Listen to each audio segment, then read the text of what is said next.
Hey everyone, welcome back to the Spiritual Underground Podcast. As always, I am your host, Dan Reeves. Just a little bit about this podcast, just as brief as I can be. It's primarily the content, if you go back, it's primarily 12-step recovery content.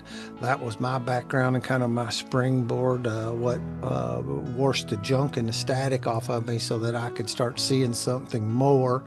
And a lot of it is, and now it seems to evolve where a lot of people are, it's a cool thing. If you look into certain places in this world, it can look pretty dark, but I keep on having these guests on over and over again and coming in contact with people who are shining their lights and who are being forces for good in the world.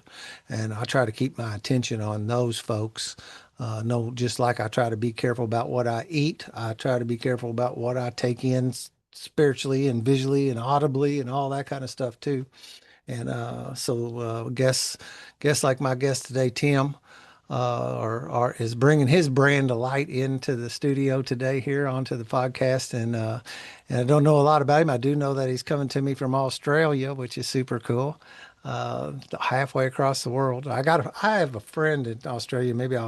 Let me, well, did you ever have a pen pal when you were little? Did they do that in school? Yes, correct. Made Yeah, you we get a had them in pen Australia too. Yep. Well, I probably and I don't even hardly have a memory of mine because you made your couple obligatory back and forths, and you completed the assignment and gone on. Well, my brother maintained contact with his Australian pen pal, and his Australian pen pal's been over here, and we're still. And I actually got in contact. He come over and spent about a month once. He was a professional wrestler, and his name is Mark Mercedes. That's his wrestling name.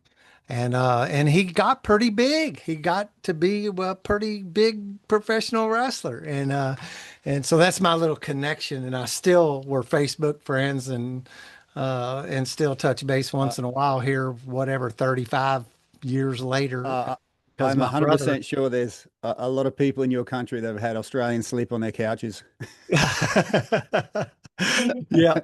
Uh, it was great when he was here. My dad was like me and my brother were working a lot, and we had day jobs. And my dad he's just a super guy, hit the jackpot in the dad department. And he was taking Mark around to places in the daytime and taking him to lunch and then coming back with stories. And I remember Mark walked downstairs one day because we kind of have a studio apartment upstairs in the house, and when guests would come, they could stay here at mom and dad's house, which is now my house. Uh, and Mark come downstairs and he's a big dude. He's a professional wrestler, right? I mean, he's a big dude. And he's got a big black t-shirt on it that said across it in big giant white letters, Fuck across the chest. And this is 35 years ago, man. Yeah. And and my dad just didn't give him a shake of nothing and took him over to his favorite restaurant, the Steinert's over here, and they had a beer and a cheeseburger for lunch. And I was freaking out when he come down the steps. I was like, "You're going out with that on? With my dad?" But we could burn. I should maybe do a pod. I could probably do an hour or 90 minutes of a podcast just talking about when Mark visited. But let's get Yeah. on to Yeah. what Let's we got go. going on. How are you? How's it going today? Really good. Sun shines out. I don't use studio lights. It's just the light coming through. We're in the middle of summer here in Australia. And I was really looking forward to get on here today. I like the way you do things and the angle at which you come at it. Um, a lot of people say spiritual. I tend to say just unseen. It's just because we don't see it doesn't mean it's not real. Doesn't mean it's not really impacting us. So I tend to sort of talk about the unseen realm because we just don't have the instruments to measure it right now. It's just as real, it's just as impactful, but just because it's not in our bandwidth doesn't mean it's not making an impact. So I was really looking forward to having a conversation about these forces that we interact with, and if we can become aware of and integrate into our lives, then our lives start producing some wonderful spiritual fruit. Yeah, no doubt. Yeah. It's kind of crazy. We was talking in the beginning and Tim's here in a tank top summertime in Australia. I'm sitting here with 5, 6 inches of snow outside in a alpaca wool sweatshirt to stay warm, and we get to interface back and forth. I do like that, and that's one thing that I love about these conversations is that you bring these like you're bringing this angle to me that gets me to thinking about it in multiple ways. And that's, 12-step recovery tells me that, if there's this higher power concept that we don't, single in on, you can have your own idea about it. Um, uh, and it seems that it all works. Uh, but I get these different viewpoints of it, which expands my idea Yep. of it. Yep. Every time that happens, then it gets bigger and bigger.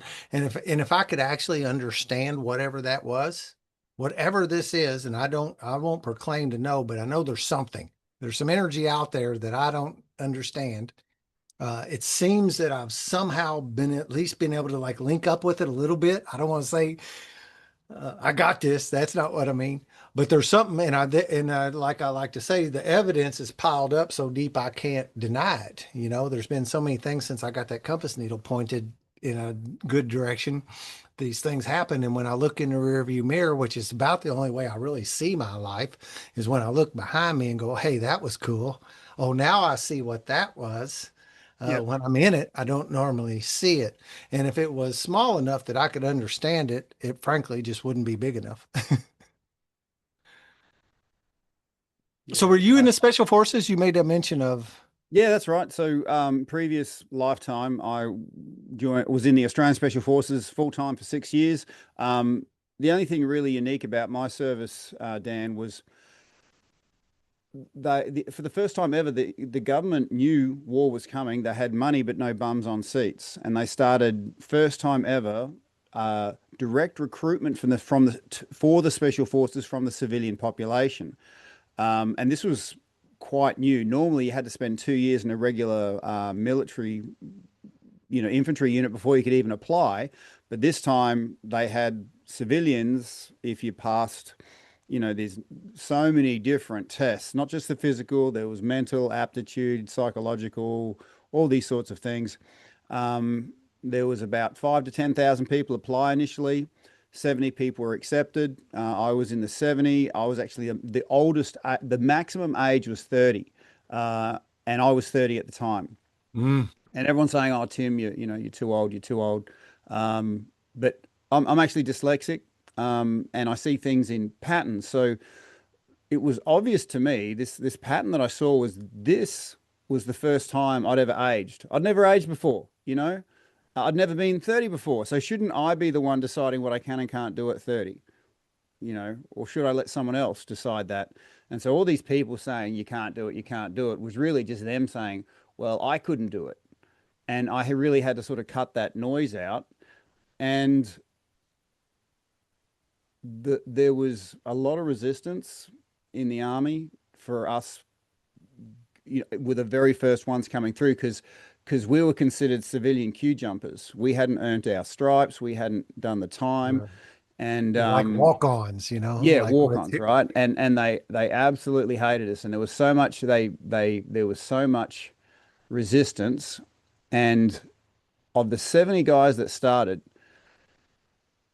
there were guys younger, fitter, faster, stronger, probably smarter than me, but I think it was growing up in the 70s and 80s, just getting beaten up at school was no big deal. You probably wouldn't even tell your parents. It's just a Tuesday, right?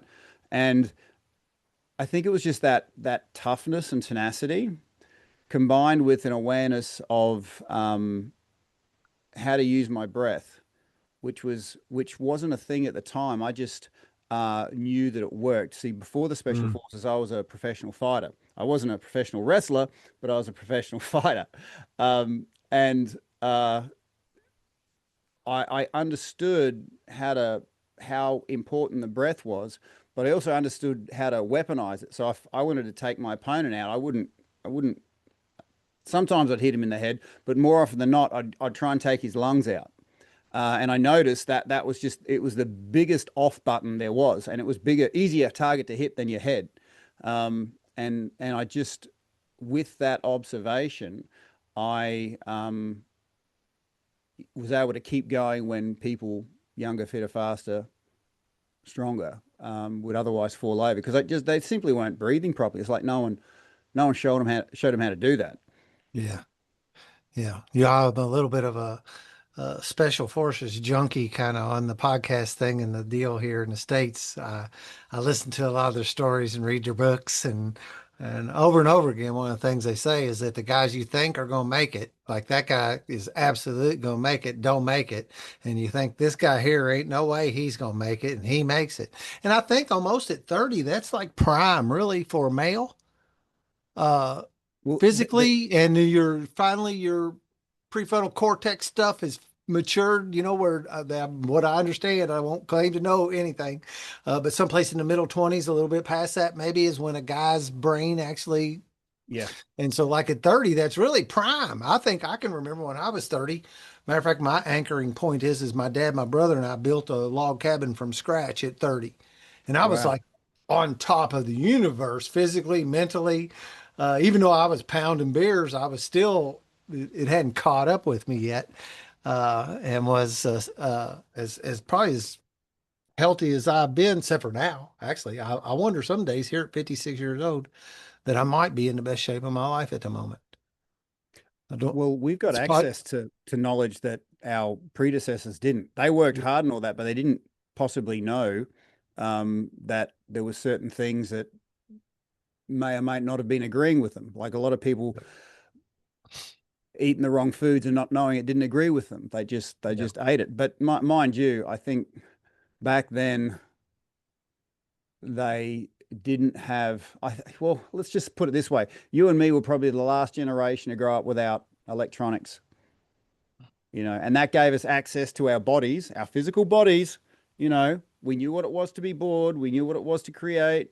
We knew it was okay to rough and tumble with our mates and get hurt and break a limb. No one yep, needed to be made wrong. It was just yep. part of growing up. It Yep, wasn't a, that's it. I was supposed to come home shortly after the street lights come on at night, that's and right. Yeah. there was days that I would get up in the morning and be gone all day long, and mom and dad didn't care. They wasn't even worried, Yep. not even a little bit. Yeah, playing basketball, playing football, playing riding bikes, just getting at it. It was a Mm, blast. yeah. Finding out what it is to be connected to this bag of meat that carries the eyeballs around that looks at the phone. Yeah, yeah, it is. It's a different thing. I notice it like the age I feel or right where I'm at. It seems like if you're any older than me, the tech is a little over your head and it's tough to get a hold of. And if you're any younger than me, you're pretty well settled into it. And I feel I'm proud as I'm pretty techie. I'm pretty good with most things. I'm a kind of an engineering mind, so I'm like I'm a good at fixing things. I'm a handyman. I'm a woodworker.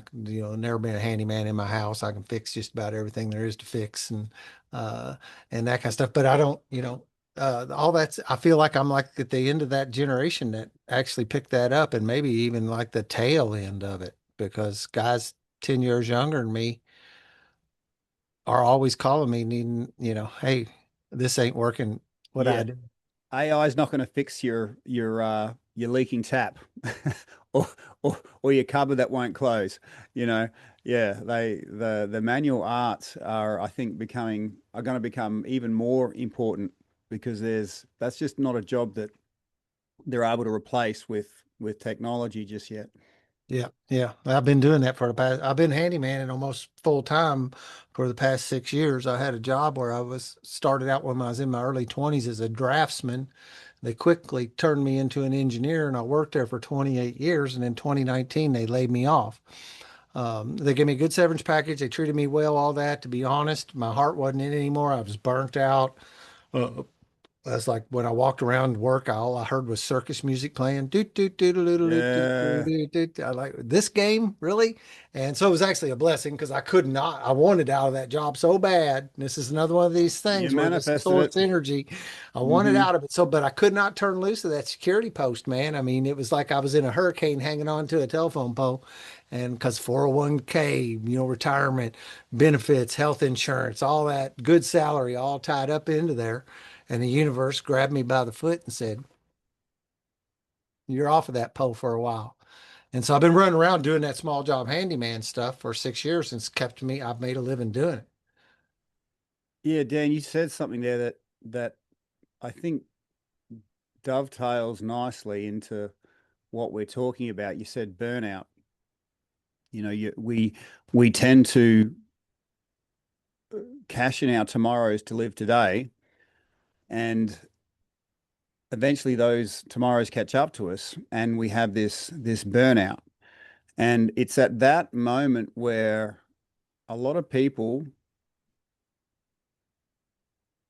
you could say, have a spiritual awakening because they have to go beyond their own physical limitations, or they've become aware of their physical limitations. Oh my gosh, I'm not Superman.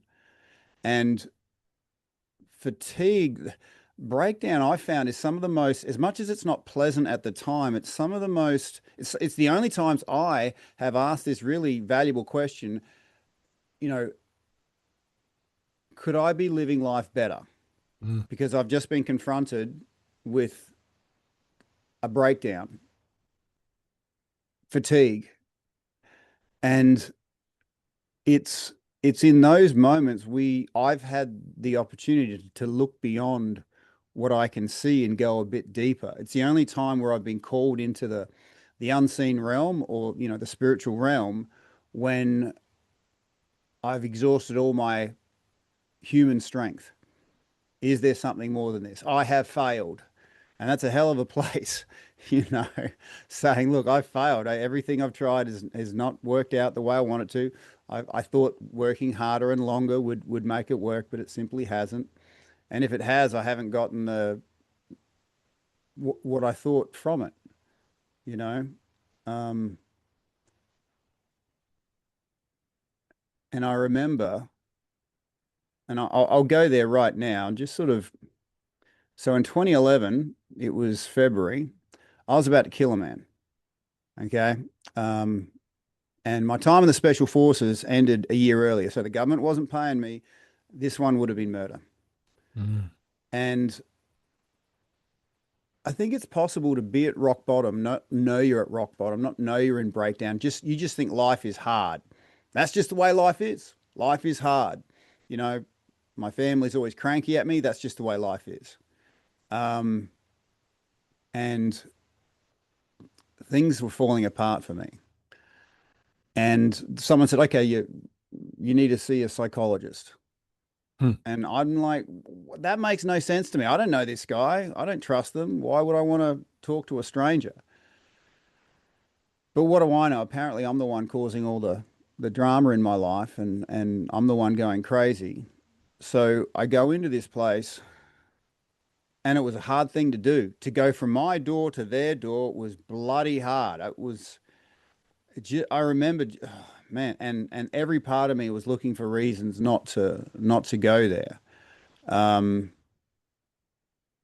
and I speak for the first time about all the dramas I'm having, I had with my service, the dramas I'm having with my family.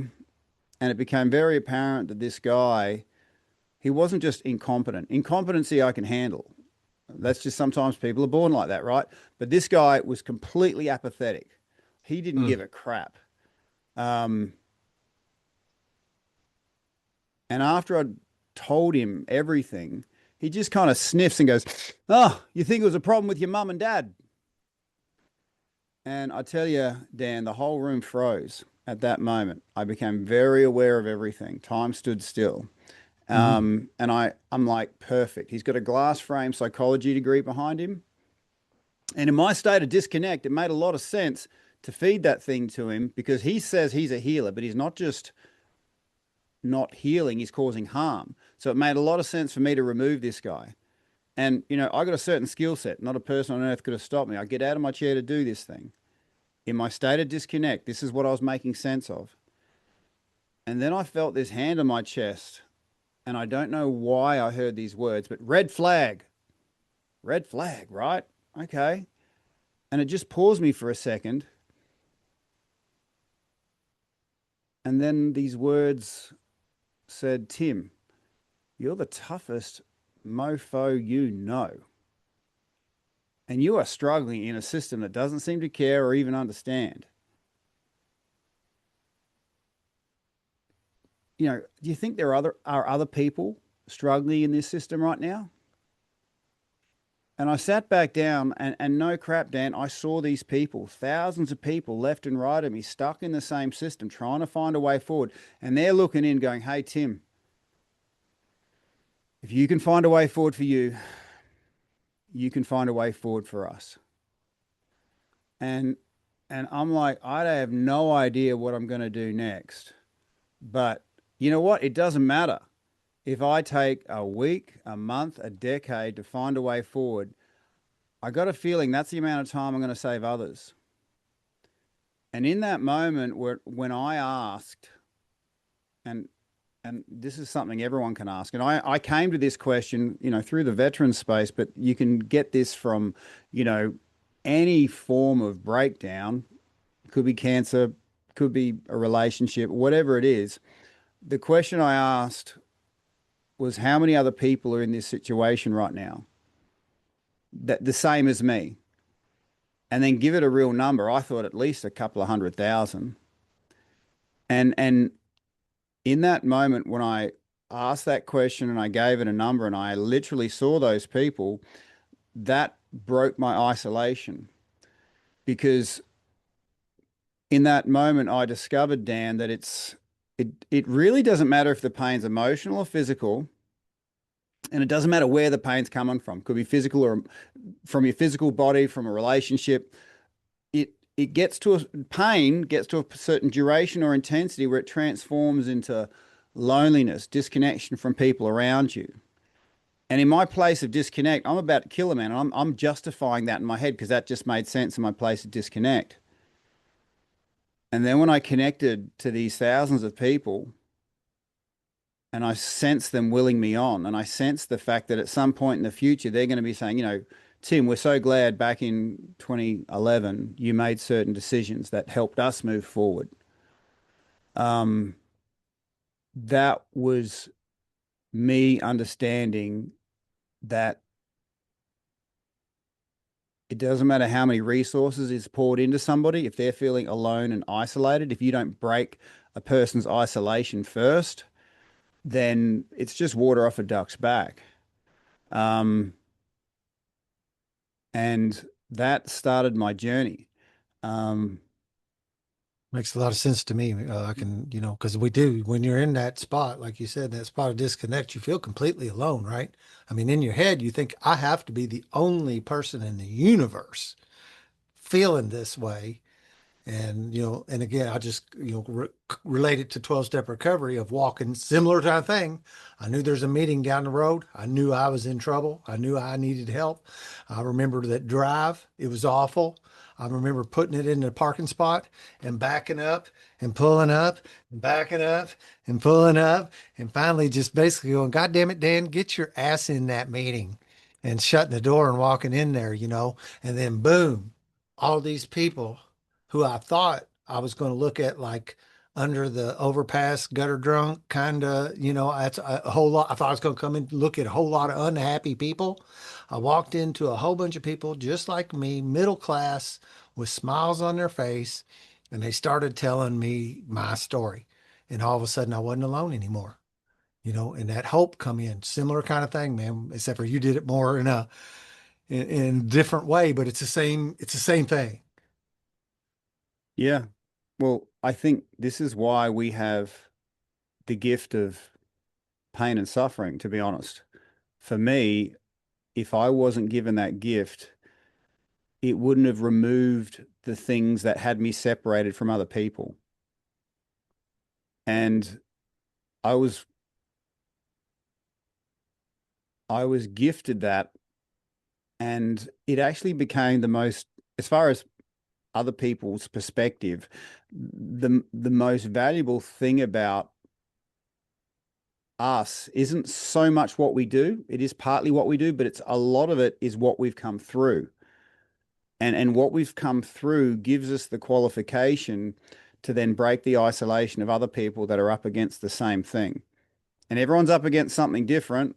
Like I said, mine was the veteran space. but there's, you can get this from substances, cancer, relationship, you know, Well, there's and a bunch of yeah. ways, whatever Well, that is can get you.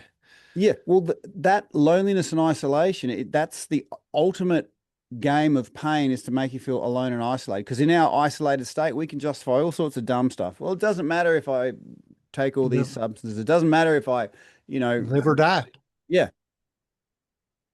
and That's and where guys get, or that's where yeah, folks get when they decide to check out. yeah, because you know what,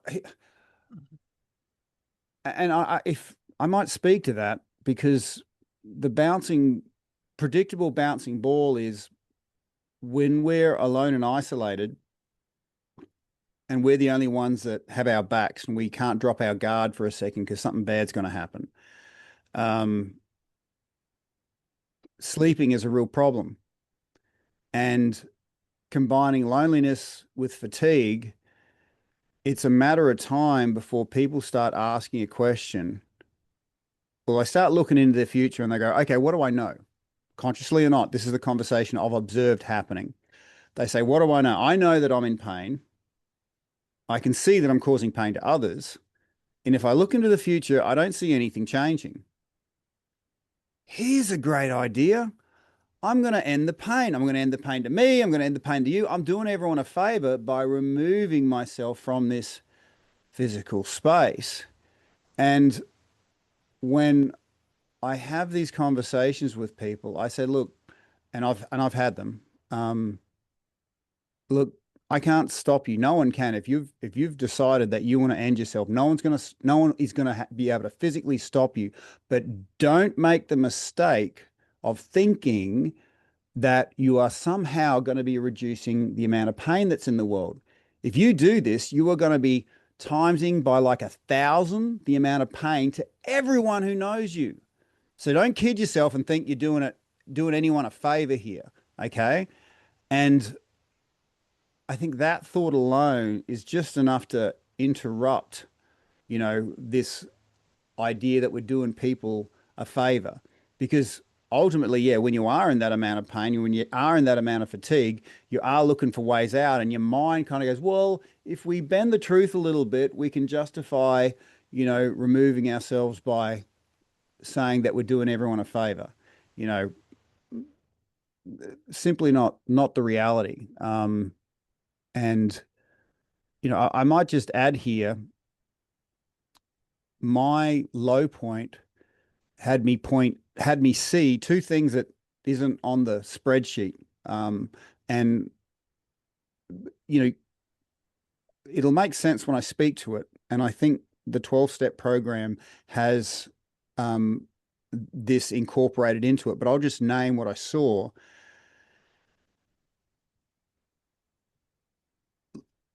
Loneliness and fatigue. If they're not taken care of, if they're not addressed, then that gets you the starting point of healing. You break someone's loneliness, you get them out of fatigue, and all of a sudden their inner compass starts turning on. And so all my veteran programs was structured around breaking isolation, getting them out of fatigue. The success of all my programs was relative to how much sleep quality improved, because I noticed if sleep quality improved, all the metrics improved. Just like when sleep quality was poor, all the metrics were impacted. And heck, we used to use sleep as a weapon of war. So in an area of operations, we'd always be trying to off-center the enemy, essentially deny them sleep, because we knew if we could deny them sleep for 3 nights, it would mess them up better than a bullet. Yeah. And so these days I say, look, if you care about somebody, you'll care about how they sleep.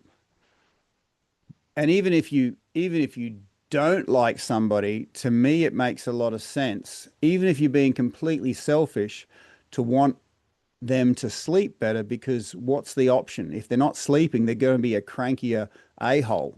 You know what I mean? So you get a higher quality of, person that you may or may not like. Um, yeah. Yeah. That breaking that loneliness cycle is, that's almost, in my world, they're either lone, they've either isolated down to that, or who they are hanging around with are doing the things that they shouldn't be doing.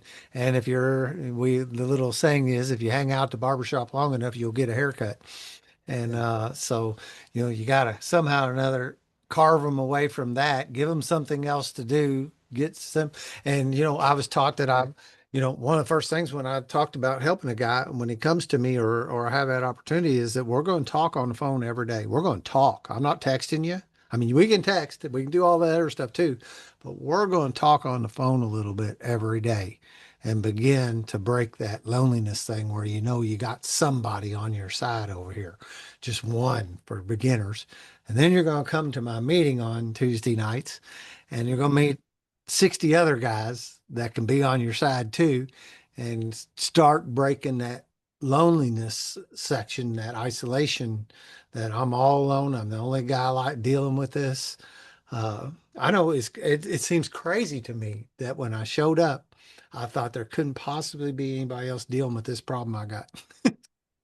Yeah. Oh, I tell you, this is the moment. The moment happens when the jaw pops open and they say words like, hang on, I got to check here. What's what's the, is there, I forgot to ask the language content on this. We keep it clean Oh, you or, can say whatever you want to say, okay, brother. well, I I, usually mirror because I cuss like a sailor in my buddy circles. Uh, but I kind of mirror my guest. yeah, well, Some of I my literally, podcasts, I've got friends that use the F word every other word. It almost drives me yeah, crazy.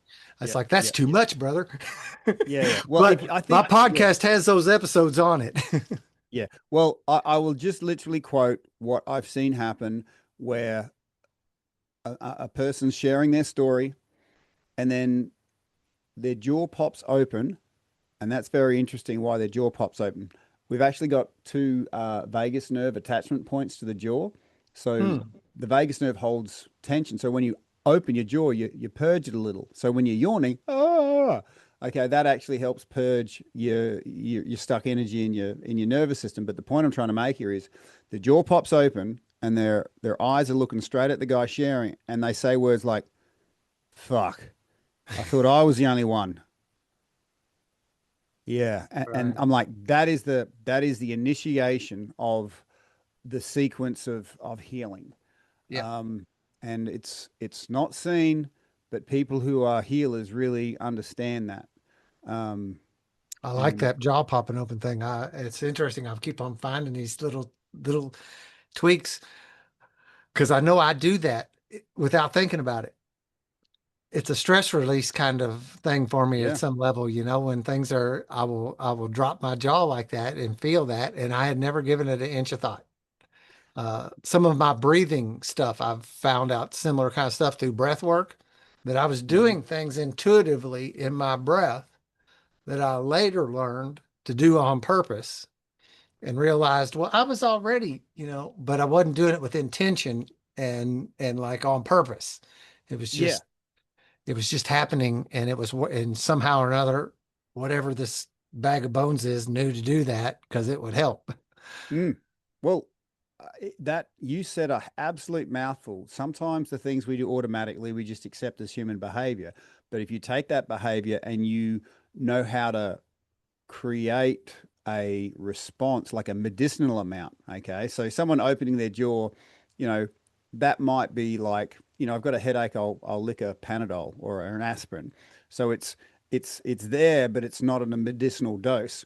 So what I'll show people, especially uh, people in duress, is how to use those responses to a medicinal state. So I'll show them how to yawn properly because if you think of the vagus nerve holds your stress, I just call it blockages or stuck energy. And what a good healer will do will have you return back to your state of awesomeness, which is your natural state, by removing these blockages. They won't try and cover them over. They'll show you how to easily and effortlessly remove them. Okay. It doesn't necessarily need to be a painful thing. It just feels right. And so, breath work and the vagus nerve,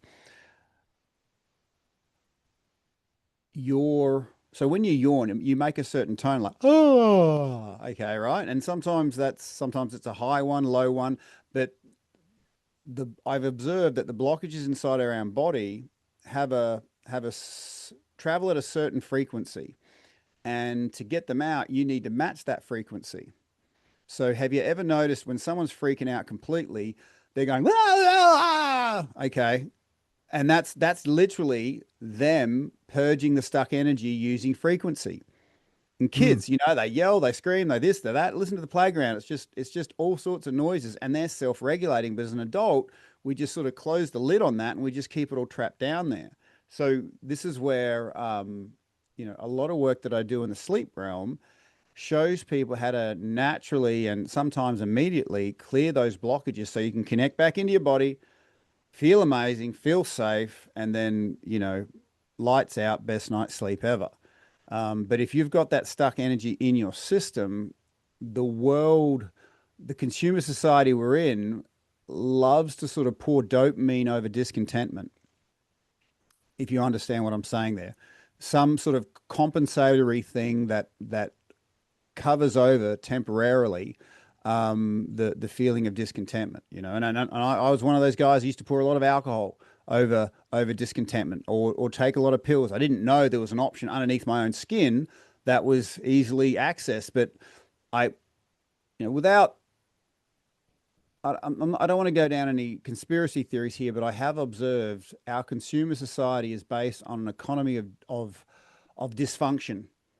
Yeah. The more dysfunctional I am, the more crap I think I'm going to need, the more bullshit I'm going to listen to Consume. without questioning, you know? So to even think like that, you have to start reclaiming the power that's actually in our own bodies. Um, and you said it before, you hang out in a barber shop, you get a haircut. I like to say you are what you marinate in. And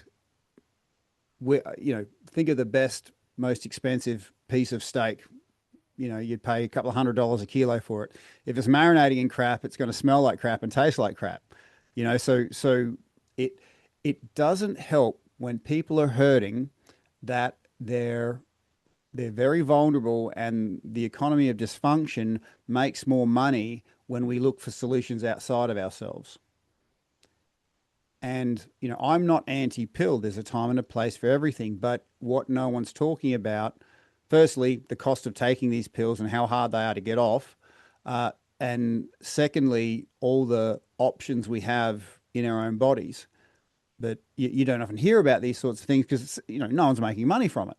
Right. So that's why I was excited to come on here today and just talk about these sort of options where you don't often get.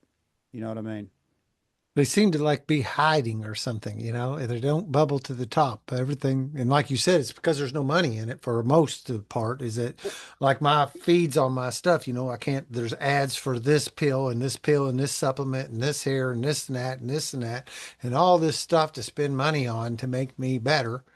Mm, And uh I don't put much stock. As a guy who was a previous substance abuser, I go for that kind of stuff, yeah, because the yeah, yeah, booze yeah, worked for a while yeah, and the pills worked for a while. I always say the stuff worked for a while until it didn't. And then when it didn't, it was like running into a brick wall.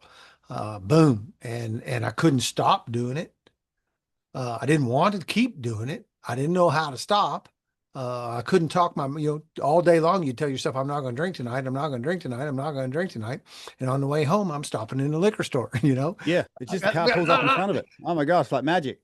Yeah. And No, like our group, like I always joke around, like the best things I found are free. They're not costing me anything to do some of this stuff. We joke around. I talk about like 12-step recovery. As for as long as could be, the kind of customary thing is they pass the hat and you put $1 in it. Uh, it ought to be more than that today because things cost more. And we try to be self-supporting, so we pay the churches and stuff for our space for the hour, and we buy stuff for the group, books and various other kinds of little things. So we have a little bit of a budget and stuff to do stuff with. But I was like, man, you're getting what you're getting for $1 a week. That is a deal.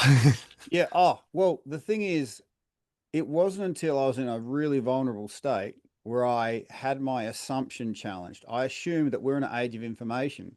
I'm like, we are not in an age of information. We're in an age of marketing. First 6 pages of Google are marketers, and a marketer has a very different set of goals for you in your healing process than what a real healer would.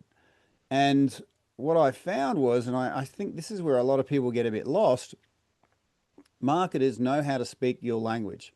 Oh, that's exactly the words I wanted to hear. They know how to break your isolation and then give you this solution.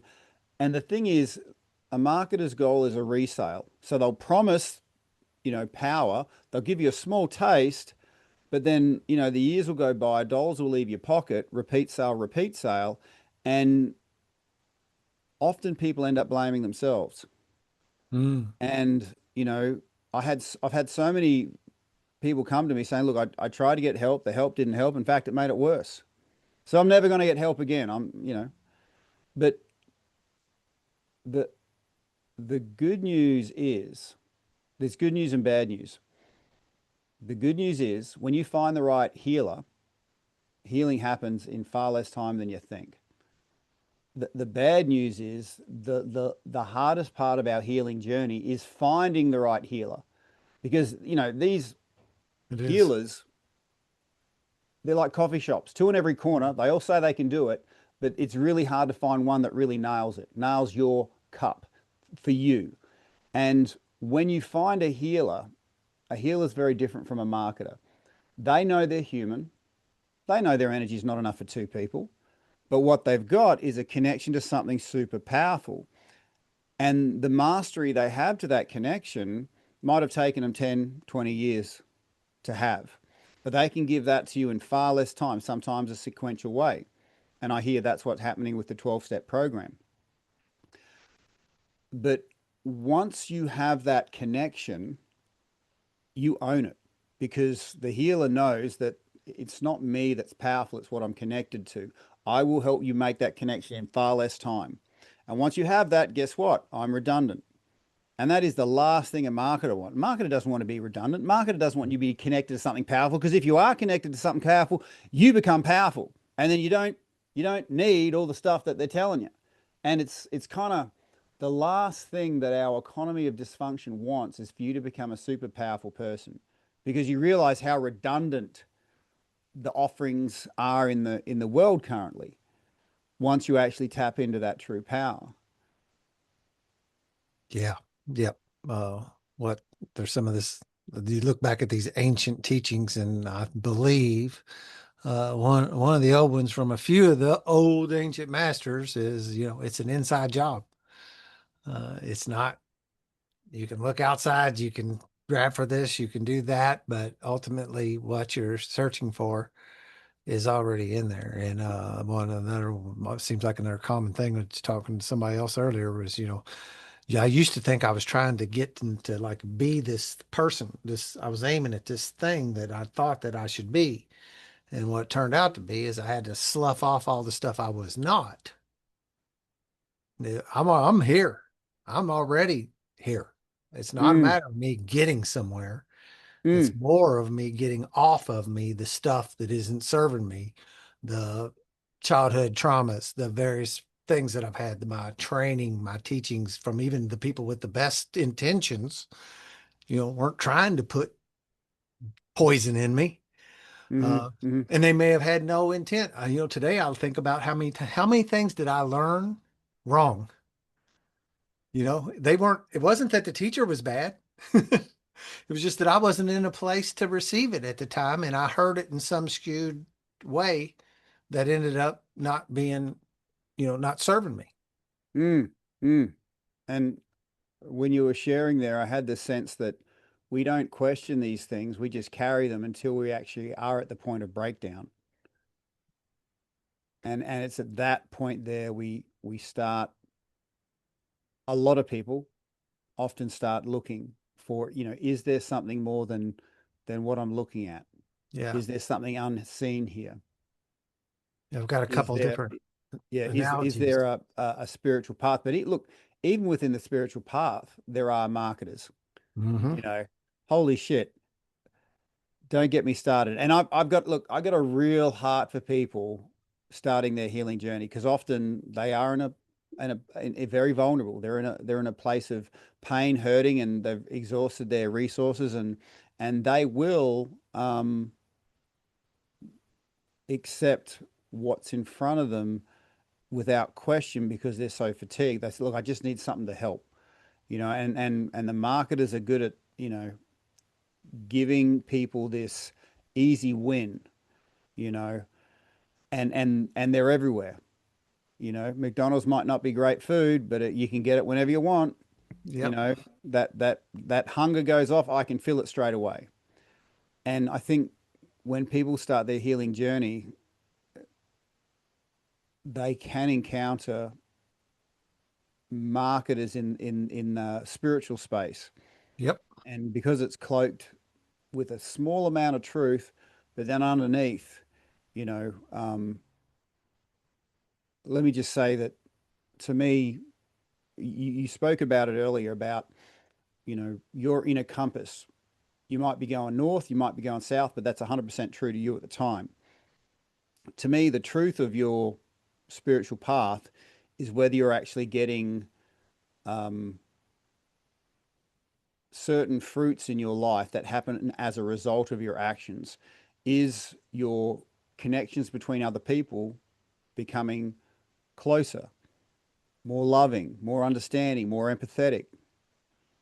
Are you, is your level of happiness and your experience of joy increasing? Are you seeing beautiful things around you? Are you laughing? Um, and one thing that I'm particularly focused on is, are you sleeping at night? You can kid yourself during the daylight hours, but all your imbalances tend to show up at nighttime. And that to me is your level of peace. And that to me tells me that if someone's, even though it may seem completely odd, the choices they're making, if they're getting, better relationships, more joy, they're seeing beautiful things, they're sleeping well at night, there is something there. That just doesn't happen by accident. Yeah. What's that old biblical thing? You will know him by his fruits or something, though, something of that Yep, nature. yep, I can't yep. really quote that stuff, but it's the same thing. Yeah. And you can Mm, feel that. And I can, I don't know, it's like we have these, and again, I kind of recycle some stuff. Have these antennas that are actually tuned to pick up this stuff. We are born with them. We're that way. But it's like they get barnacles, they get crudted up or something. One of my things is like and I'll that like we're born perfect. Now I know there's exceptions, there always is. But then life kind of steps on your spirit in a way, and you start ending up having peer groups. I know that's happened for me where I started getting teachings from my classmates that didn't really serve me, that I couldn't come home and get, for whatever reason. It wasn't that I really couldn't, I just couldn't come home and get any clarification on what these guys were teaching me. And and took it in anyway, and had some experiences that made me feel like I'd done something dirty and I'd been broken, and was damaged. And, and this stuff just piled up. And then a couple analogies, like, like the drive on this computer, remember you used to defrag them, they would get all filled up and you'd defrag them and everything go back in. At some point you let that thing get so full, there's no defrag can do anything with it. It's full. And I kind of think the same way. We have an analogy where like I'm carrying like a big rucksack on my back all the time, and every yep, load yep. of my life experiences goes in that rucksack. I can't help it. Everything that I Yeah, experience goes in there, and some of that stuff ain't too good. uh, and but it's sitting down in there like getting bad. It's kind of like the bad apple in a barrel kind of thing. Ends up hmm making all hmm the apples bad, and at yep, some point I end up at this tipping point where I just can't take any more. The next crisis is going to tip me over. I'm just on the edge all the time, and I got to that point, and for me, the 12 steps helped me dump that rucksack out, and another guy come alongside me and went through it with me and put the stuff that was in the past where it belongs in the past. It's not that it didn't happen. It's not that it was right. It was not that any of that, but hey, here it is. Let's clean it up the best we can and put it in the past, and let's shine up the good stuff. We'll put it back in the bag, and then you can get back on the ruck with a 25% full rucksack, and now you got some space and some capacity to deal with life again, and you're traveling lighter from that point Mm, forward. mm. No, well We, articulated. I like the analogy there. Um, life seems to get to be too much at some point for many of us. and in many ways that's inevitable. You I know, think it it, is. and It I might be the think plan. yeah.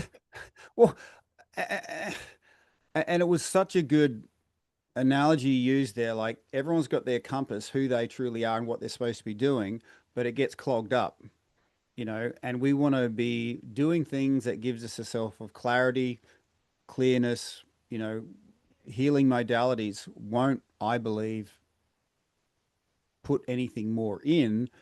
They will help remove the things that are stopping your true self come out. And it's funny you should mention that because my observation was if we could break someone's isolation and help them and get them out of fatigue, help them sleep better, all of a sudden their internal compass switched on. They knew exactly what they were supposed to do, where they were supposed to go, and they had the energy to do it.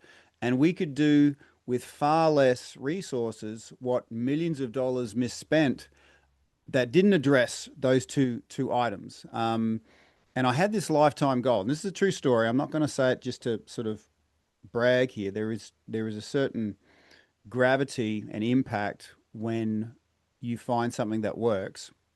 And you've got to understand, I had no formal training in this. I just had lived experience. I was dyslexic and I saw these two things: break and isolation, helping people sleep better, get out of fatigue. Um, my lifetime goal, Dan, was to save 40 veteran lives from suicide. The reason it was 40 is we in Australia have lost about that many to bombs and bullets in Afghanistan. But what a lot of people don't know is we've lost 30 or 40 times that amount to suicide. So I thought, you know what? I am going to die happy if I can save 40 veteran lives from suicide. Um, and simply seeing those two things, helping break the isolation, getting them out of fatigue, that lifetime goal was actually achieved within 12 months. Wow. And it was rather simple once you understood it. It just kept happening. One or two guys a week would say, "Do you remember that conversation we had?" I'm like, "Yeah, you know, have a lot of conversations." He says, "Well, I had everything I needed in the car to kill myself after that, but that one conversation stopped it." And I started realizing once you truly understand it, it's quite easy because there's a part of everybody that doesn't want to completely end it and they're looking for a reason not to. And if you can connect them to the good stuff and then they have their inner compass turned on and then they see, these are all the things I really want to fill my life with. As opposed to trying to dodge all the crap, because that's what a lot of guys ended up spending their day trying to, fight the barnacles, as you say, on their compass. And it's such an internal struggle. And us guys, we're really good. Oh, that was another hard day. I've done it. Pat myself on the back. We tend to get a sense of self-worth by how much crap we can handle without flinching. And there's a time and a place for that. There really is. This country is made great by just getting the job done and not Getting not her not done, getting bitching, shit right? done. Yeah. But there are also times to go, okay, what other options are there in moving forward? And us blokes, we don't listen to anybody unless they've walked in our shoes. Yep. And this is what I'm saying. Like earlier, whatever you're up against, relationship, cancer, like I said, I came to this from the veteran space, but that gives you the qualification that no one else has, and that's breaking the isolation that person's in.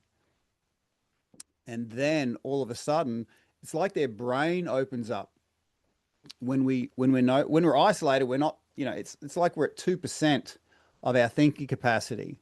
But once that's broken, it's like we tap back into a much higher processing power in our brain. And with the compass switching on and we're thinking better, um,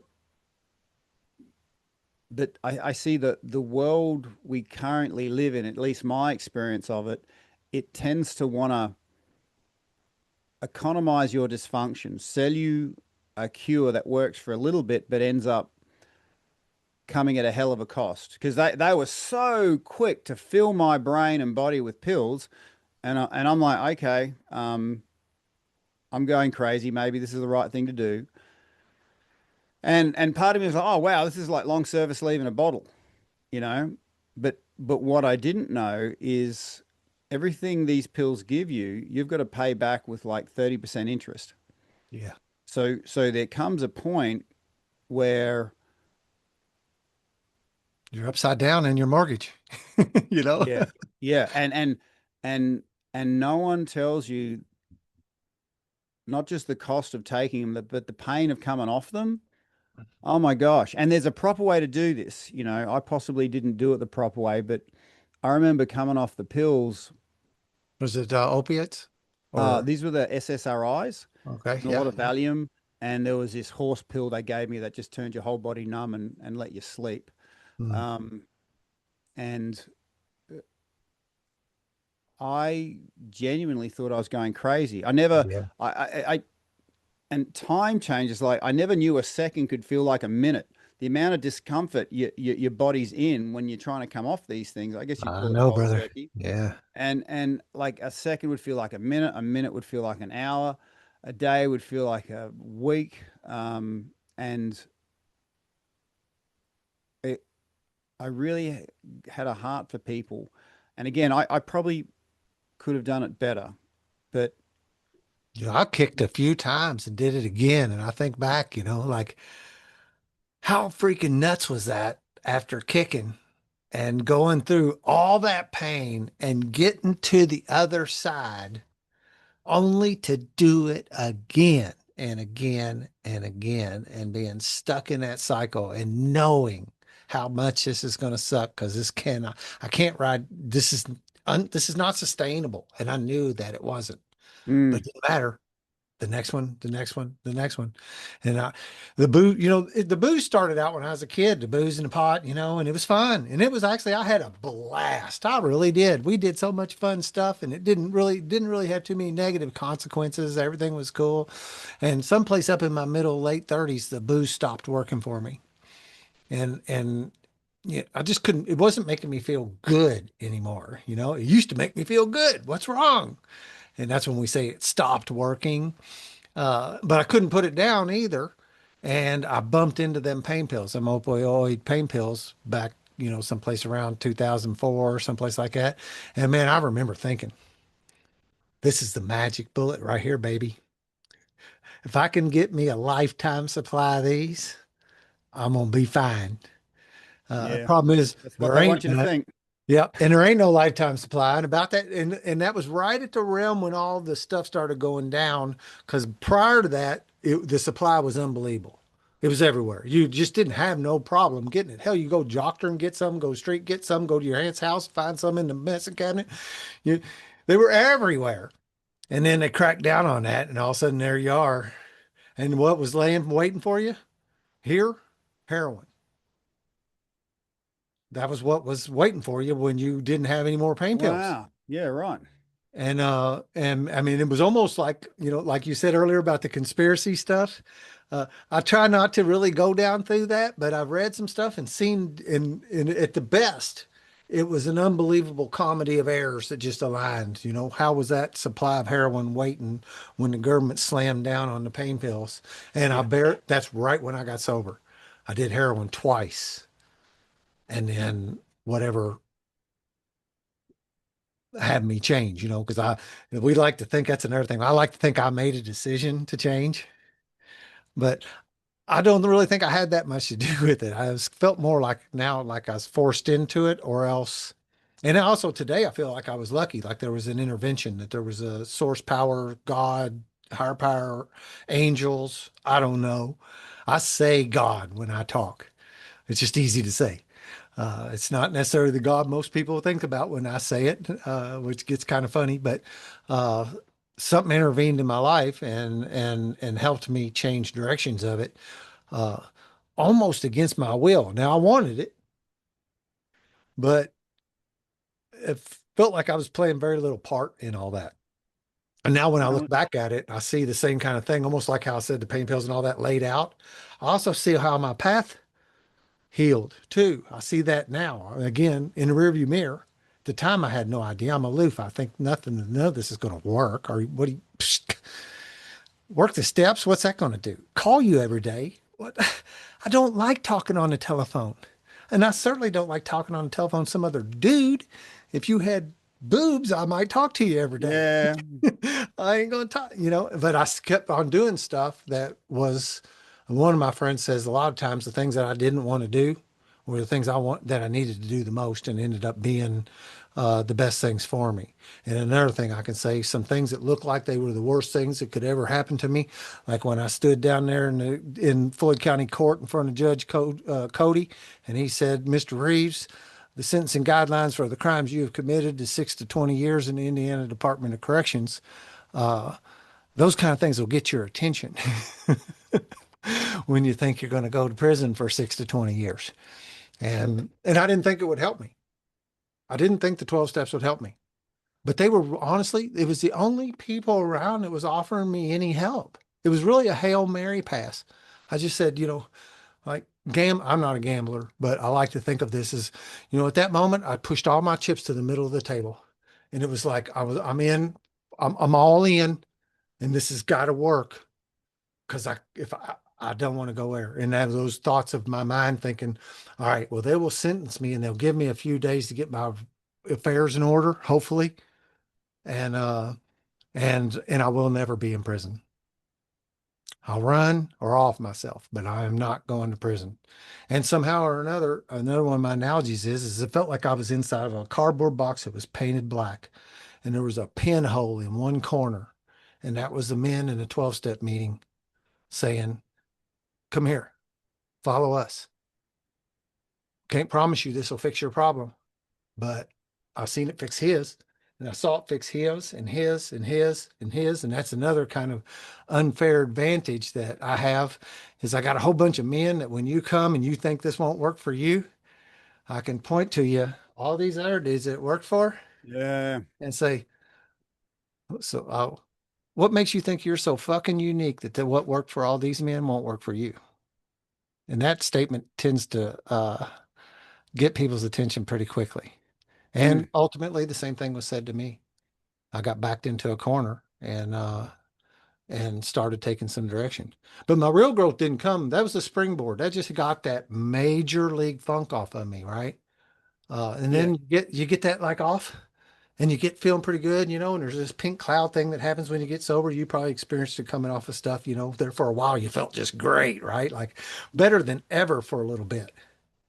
And then that So gets to sorry, I hadn't be heard the term pink cloud before. Just so I'm on board. I just it's that struggle. when, like for me, I had been anesthetizing myself for so long that when that finally detoxed out of my system, and Hmm. and I had a month or two under my belt, and really was, they say like alcohol 72 hours or whatever, but there's a lot more going on Oh, yeah. and so some point is different for everybody. At some point you like break through this point, and that's what we call in 12-step recovery the pink cloud. Oh, okay, righto. Yep. So all of a sudden you feel fantastic. Like, where has this been all my life? And you hear Ah, these guys that are 2 months sober, man, and they've got the world by the balls. I got this. And that becomes, that will end. And now you're back to life again. And all right, what do I do now? You know, the pink cloud is, now I feel normal again. And yeah. so that's where I went in the beginning of this thing about where we say we have to continue to grow spiritually and grow. Maybe, sometimes I go, I must continue to feed my spirit. Yep. I need to continue to do things that makes me healthy so that I have a vehicle that feels good moving around. Because if I feel good, just in general, then I won't be reaching for something to make me feel good. Yeah. Yeah. My physical health and that is a big thing. Some people are way behind the curve on that. I was fortunate. You probably were too, by the looks of you. You didn't really battle the obesity or some of the other things that get other people or other health problems that they carry in. So I was lucky there. I didn't have any of that, but get my body feeling better, get my spiritual appetite where the things that I'm bringing into my life are good for me and not the gloom and doom. I mean, like in America right now, I don't know how much of y'all, what you hear over there from what's going on around here, but there's some plain madness going on, Oh, heavy we hear duty. enough. Yeah. and the what appears to be military looking folks killing people in the streets of America. It's getting a little spooky. And if I keep my attention on that, that will infect me. No different than catching the flu or COVID or something else. It's no different to me. That's Mhm. as poison for me as these other, you know, things that are in the air that make you sick. Yeah. And there are so many poisons out there, and we don't take them all orally. Sometimes we take it through the eyes, and In the one of the ears and yeah, one of the reasons I've cut out all mainstream media is because, as much as it may be true, they're not, this one bad thing. They're not showing the millions of other good things that are happening in this world. Um, and what I noticed is, your mind's like a garden. Whatever you water grows. And Mhm. for years, I watered the weeds of stress and negativity, and they don't just take over the garden. My experience is these, I call them stress weeds. They grow to a certain size, then eyeballs pop out of them, and they become sentient. They become aware of the things that you do with your choices and your body that feed them, and they become super aware of the things that you do that starve them. And so this might show up in a somewhat benign sense, but everyone sort of gets this. Like, before you do some form of exercise, there's a part of you go, oh, let's not do this now. Let's do this later. Okay, that's the disempowered parts of your head, knowing that if you were to access your physical power and energize this physical body, they'd get kicked out. And these things scream the loudest before they get kicked out. They'll just sit there invisibly, but when they're about to be removed, they're like, no, we've got to fight for our survival right now. And they will put in all these dooms and glooms and let's do it later, let's not do it now. Um, and it always amazed me, even though I had the knowledge of what would make me feel better, when I'd been feeding those stress weeds, it's like I couldn't do it. They had in my stress state, I was locked into this state where I physically couldn't, even though I knew breath work would make me feel better. It's like I was locked into this state where I physically couldn't. And I'll just explain what that looks like in real life. So this wasn't, in Afghanistan. I'm post divorce. I'd lost house, home, money, regular access to kids. I'm sleeping on the couch at my parents' place. And at 2 a.m., you can bet those stress weeds were like, woo, we're loving that Tim's all locked down in this. Okay. And even though I knew breath work would make me feel better, it's like I physically couldn't, because these things just had me locked down. And I remember at about 2 a.m., I was about to get up, take pills, alcohol, possibly do self-harm, because the stress weeds, as I call them, were just running the show, and it wasn't nice, and I definitely wasn't sleeping. And I was so ready to do self-harm, but then I looked at my left thumb and said, Tim, you can take one breath. Take one fucking breath. And I drove into my chest as hard as I could and went, oh crap, that worked. Take two breaths. I stuck two fingers in.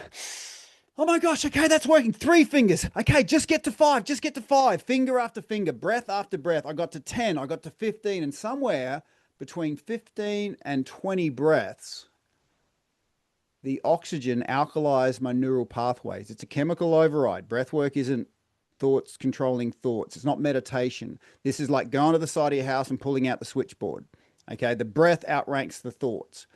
And yeah, like I said, somewhere between breath 15 and breath 20, those stress weeds got kicked out, and the rest of my brain was like, thank fuck you kicked them out. This is working, Tim. Keep doing this. And Evidence. yeah, I noticed that even though I knew what the right thing was to do, because I was feeding that disempowered part to me for so long, they were locking me into this state where it's really difficult for me to access this stuff. And so, and it was really ironic because we all breathe, right? I can breathe, you can breathe. So what's the thing here, right? So I noticed that the thing that we can do, I needed to be prompted to do from an external source. So what I found myself doing was, with my own, not everyone likes the sound of their own voice, but I'm like, if it's stupid and it works, it's not stupid. So I'd make these stupid recordings of going, hey, Tim, breathe in, breathe out, breathe in, Mm. like deep, deep, deep, raise your shoulders, squeeze it out, squeeze your belly, look up, look down. And, it freaking worked. Oh my gosh, You it made worked. It you worked. made your own breathwork Yeah. guiding breathwork audios. Yeah. And I'm like, this is so stupid, but it's working. Oh my gosh.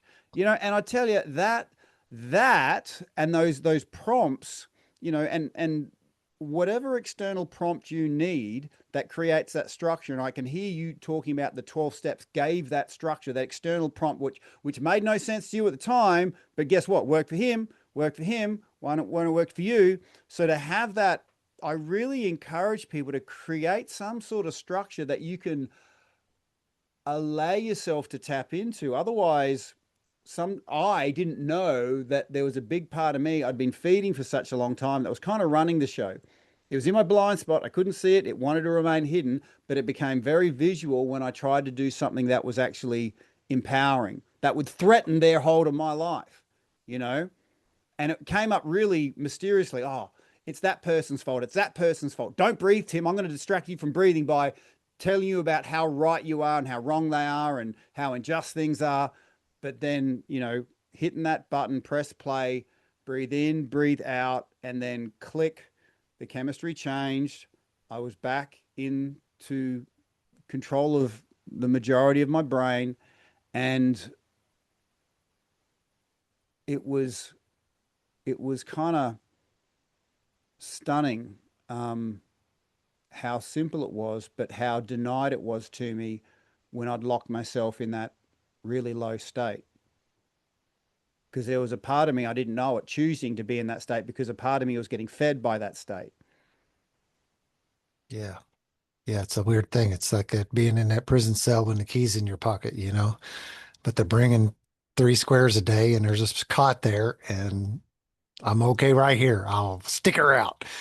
Yeah, that pattern interruption, that thing, and I've got to, again, I practice breath work. I noticed for me, to some extent, at least it seems, that I will like find something that works for me because there's a lot, right? I mean, also, like you said, you go out like Google breath work, it's almost unmanageable. Mm, You you almost have to just kind of like go, okay, throw a dart. I'm going to do try this.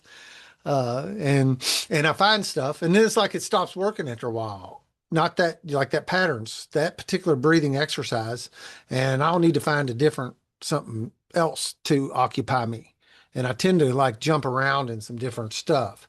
Right now, I got one that's working for me real well, and it's simple and it's dumb, and and everything in me wants to fight doing it. And I'm like, yeah. why Yeah, I am know, I right? fighting sitting here doing this so badly? It's kind of a funny thing about like, I always joke around about the meditation and, uh, all these tools work, I believe. Uh, Breath work, meditation, prayer, uh, exercise, physical movement, yoga, blah, blah, blah. Just keep on. All these tools work now. Will they work? Well, here's a 12-step like fundamental thing. Works if you work it. And that seems to be true for most things. If you work them, Yeah, yeah. again, barring the gimmicks and stuff and all that, I'm talking about this stuff that I guess I believe is real. Um, but like to ask a guy to sit still for a few minutes, like 5 minutes, just sit still for 5 minutes and try to do nothing. Yeah. Do you Holy crap. understand? I'm asking you to do Yeah, nothing and you yeah, saying you can't do that? You yeah, can't yeah, sit and yeah, do nothing? And now knowing, yeah, right, you're going to think you're not, that thing don't stop really. But yeah. here's the exercise. And I do have Well, quite a few people reach to me for guided for meditation help and breath work help and that. And I really don't know, what I do. I just start throwing stuff at the wall. And I basically say, look, man, there's a bunch of stuff to do. And here's some. Try this, but also go look and find. Because I think when you're on the search for what works for you, you also find that. And you'll like, oh man, and I'll get that call. Oh, dude, have you ever heard of this guy? This is really working for me, and cool. Stick with it then. You found it. No, I never have heard of him. Who is he? Let me track him out. hmm hmm Yeah. I've got a And buddy that wrote a book. I think it's down in here. It's all 12. He related with and he's not even 12-step dude. It's funny. He's not even 12-step dude, but the 12 steps without the bullshit, a breath work approach. And he's got nice. for every step, he's got guided breath exercises and how he relates them to it. And again,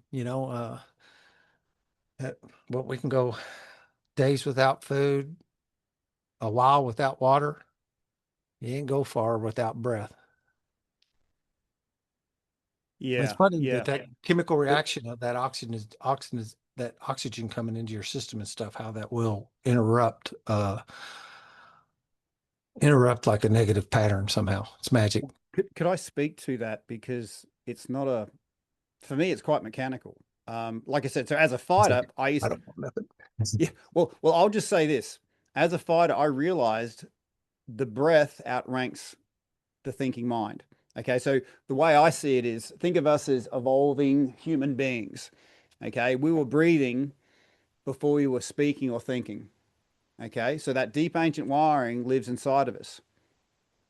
And I was known as the guy that, as a yellow belt, I could take out black belts. Not because I was more skilled, but I observed that all that knowledge was in their head. But if I took out their lungs, that knowledge went whoop, and I didn't beat a black belt, I beat a white belt. So when I say that uh, breathing works, it's because this ancient wiring actually outranks your thinking mind. So this thinking mind is a relatively new bolt-on addition in our evolutionary build. Okay. And breath work, because we're doing it before it, it has a lot more hold on us than we know.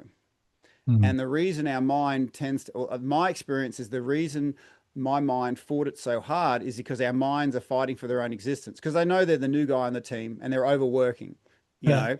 But the breath goes, hang on, little fella, get in a line. You're part of the team and you're not making decisions that are benefiting everybody. Mm. And breath work, when guided in a medicinal sense, people discover it's not a set of lungs we own, it's a medicine cabinet with a lot of different shelves. Now, I'm going to say this in a way that the intention is sobriety, but I do believe we're made for altered states. Okay, and it's fun to alter our states, but if you look at right now in the world, there's 7 billion people, there's a $540 billion illegal drug spend. So we like altered states, but we don't know how to do it for ourselves. So we pay somebody and that creates the economy of dysfunction, as I call it. We want something outside of us to do for us that we could otherwise do for ourselves. And for me, that's change of state. The easiest way that I have found accessible to everyone listening and breathing right now is through your breath work. So when I'm working with high school students, I'll show them how to drop their stress levels and heighten their mental acuity. When I'm working with corporates, I'll show them how to do a breathwork technique that picks them up better than a coffee. When I'm working with a mum who's struggling to get through the night because she's got kids, I'll show her how to get the best night's sleep with whatever time she's got available. Like high, whatever sleep you do get, it might be broken and it might be less than optimal, but whatever sleep you do get, you can maximize that with a particular chemical that you create through your own lungs. And Mm.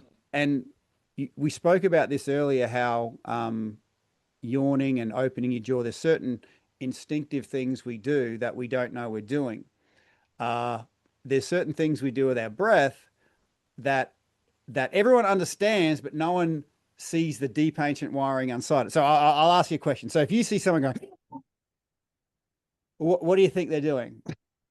Or the quick inhale, kind of like in a Yeah, surprise or yeah, a shock all right, or something like that of the, yeah, all right. And if you hear someone going, yeah.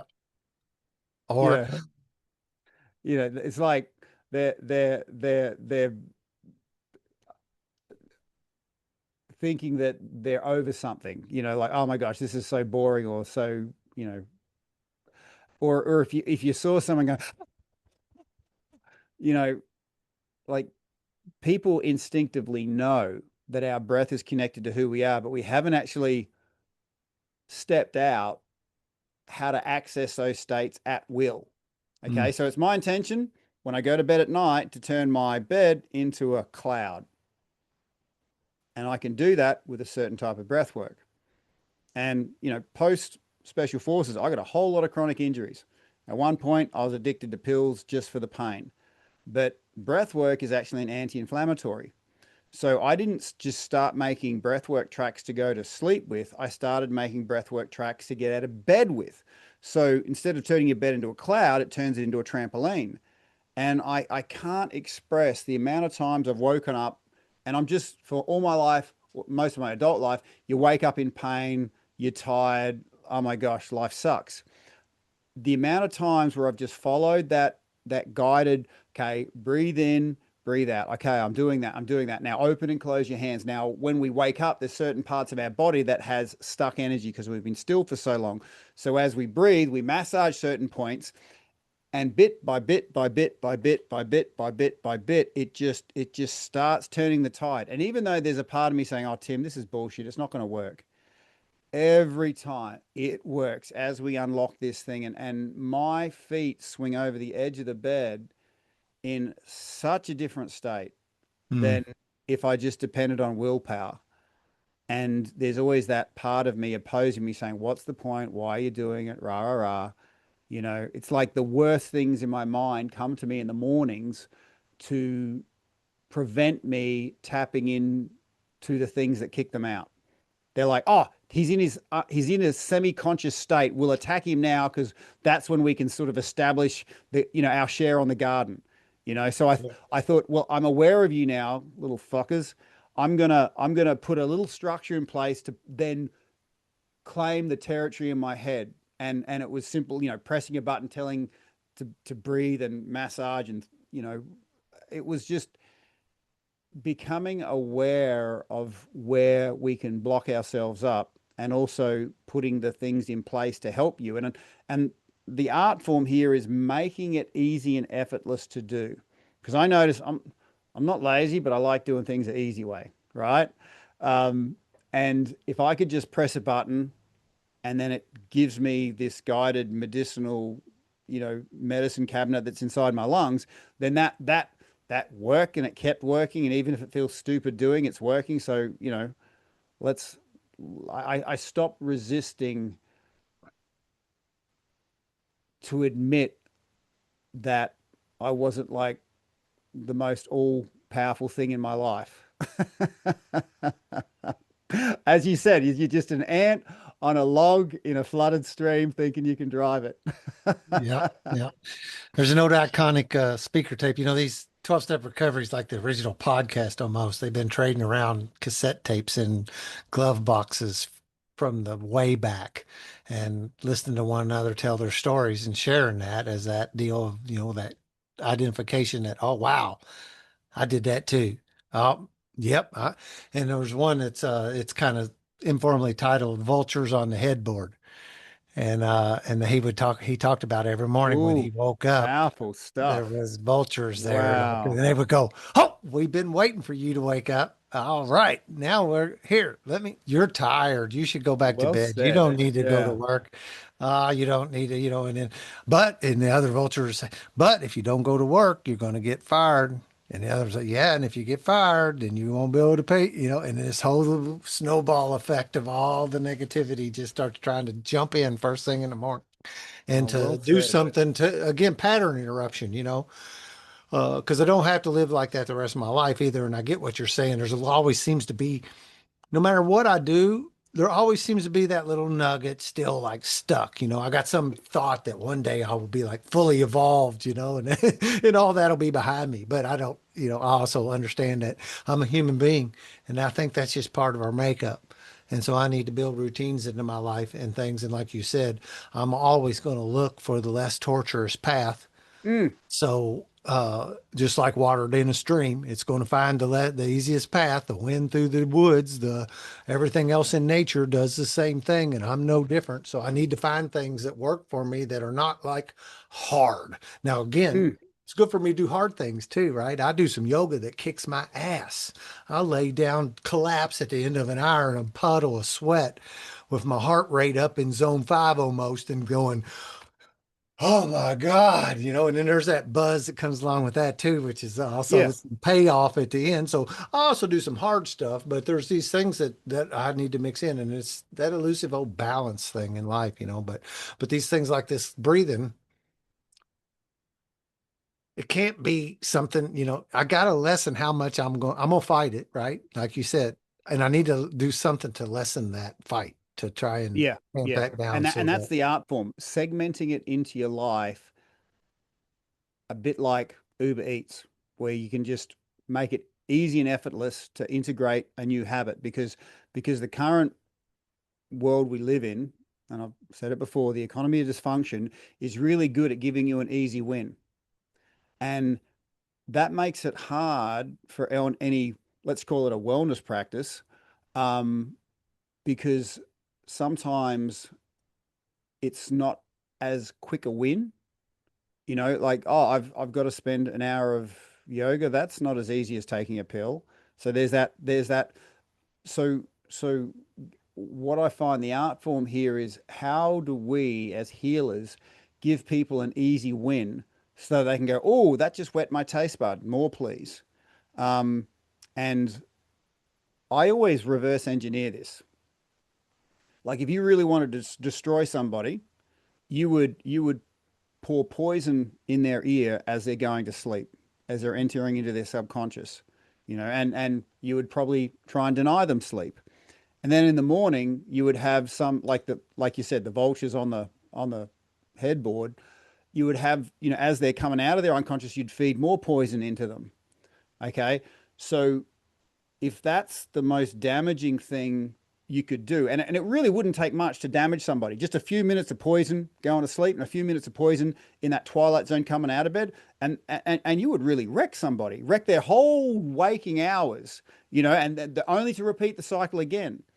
So I'm thinking, well, maybe if it takes that much little poison to damage us, imagine if we could have powerful, positive, energizing peace as they go into their unconscious.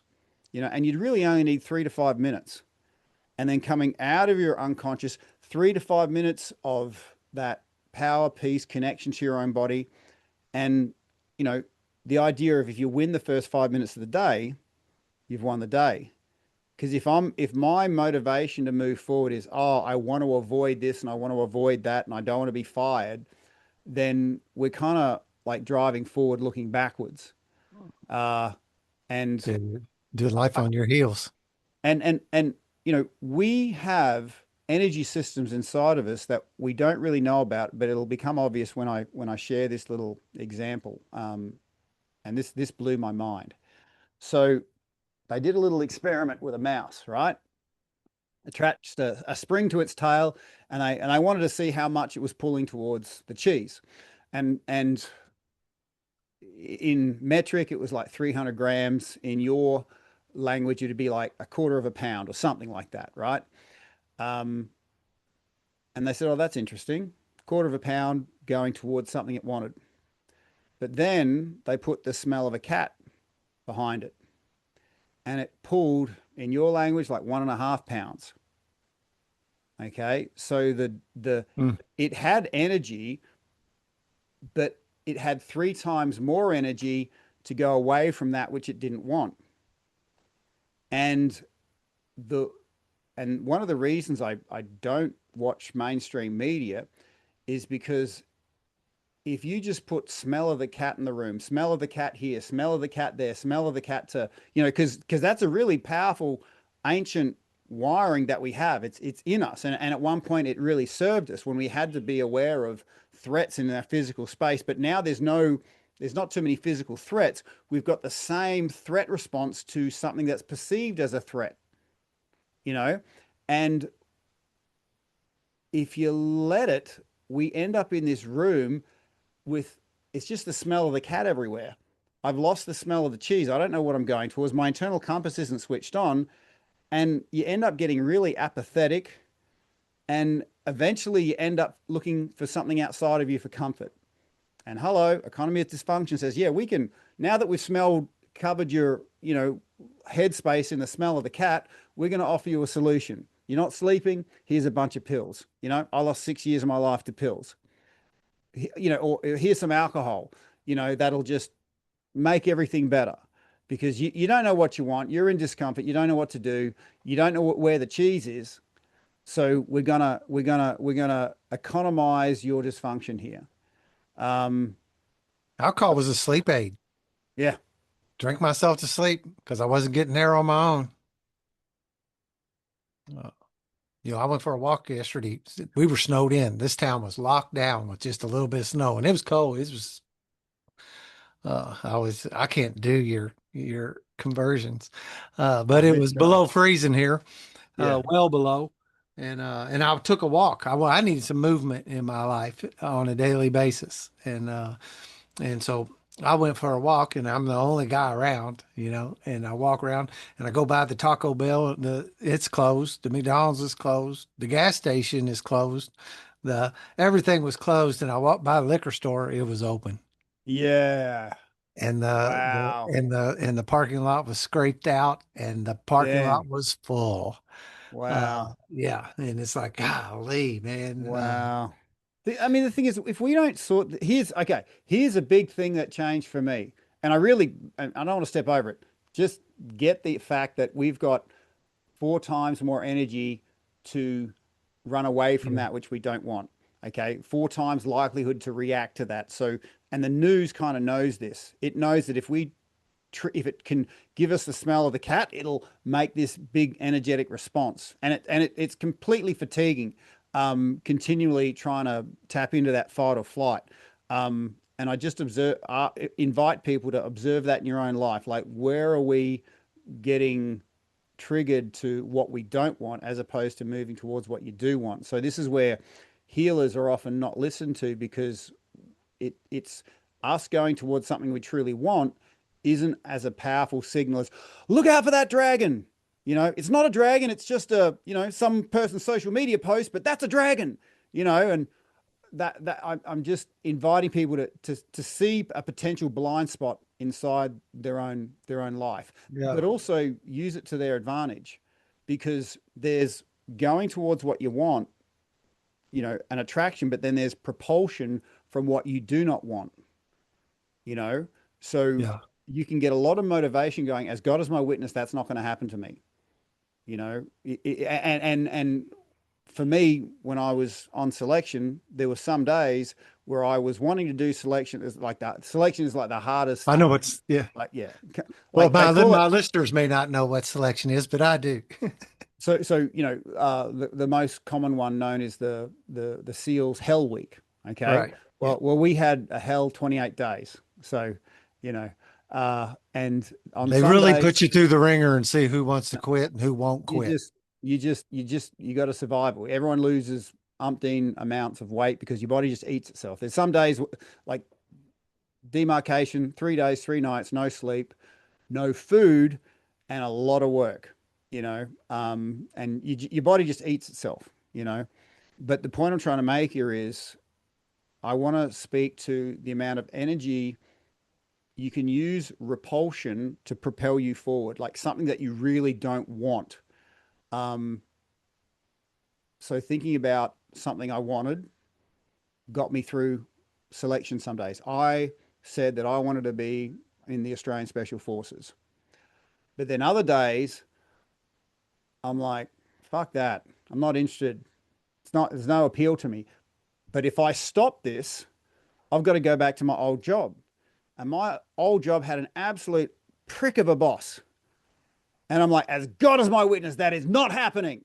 And even though I had no motivation to go towards what I want, what I didn't want gave me heaps of motivation. So I just invite people, whenever they've got an objective, there's what you want, but think about all the things you don't want. And if they were in your life, if you didn't get that, it just gives you like a bunch more access, to your own forward momentum. So it's our fight or flight response is not a bad thing, but mainstream media knows that if it triggers that, it'll suck you in because we treat it as a real threat. Um, Yeah, and again, not the conspiracy thing, but it does make me think like, is that a plan to are all those, is that economy of dysfunction, is that mainstream media a feeder cell?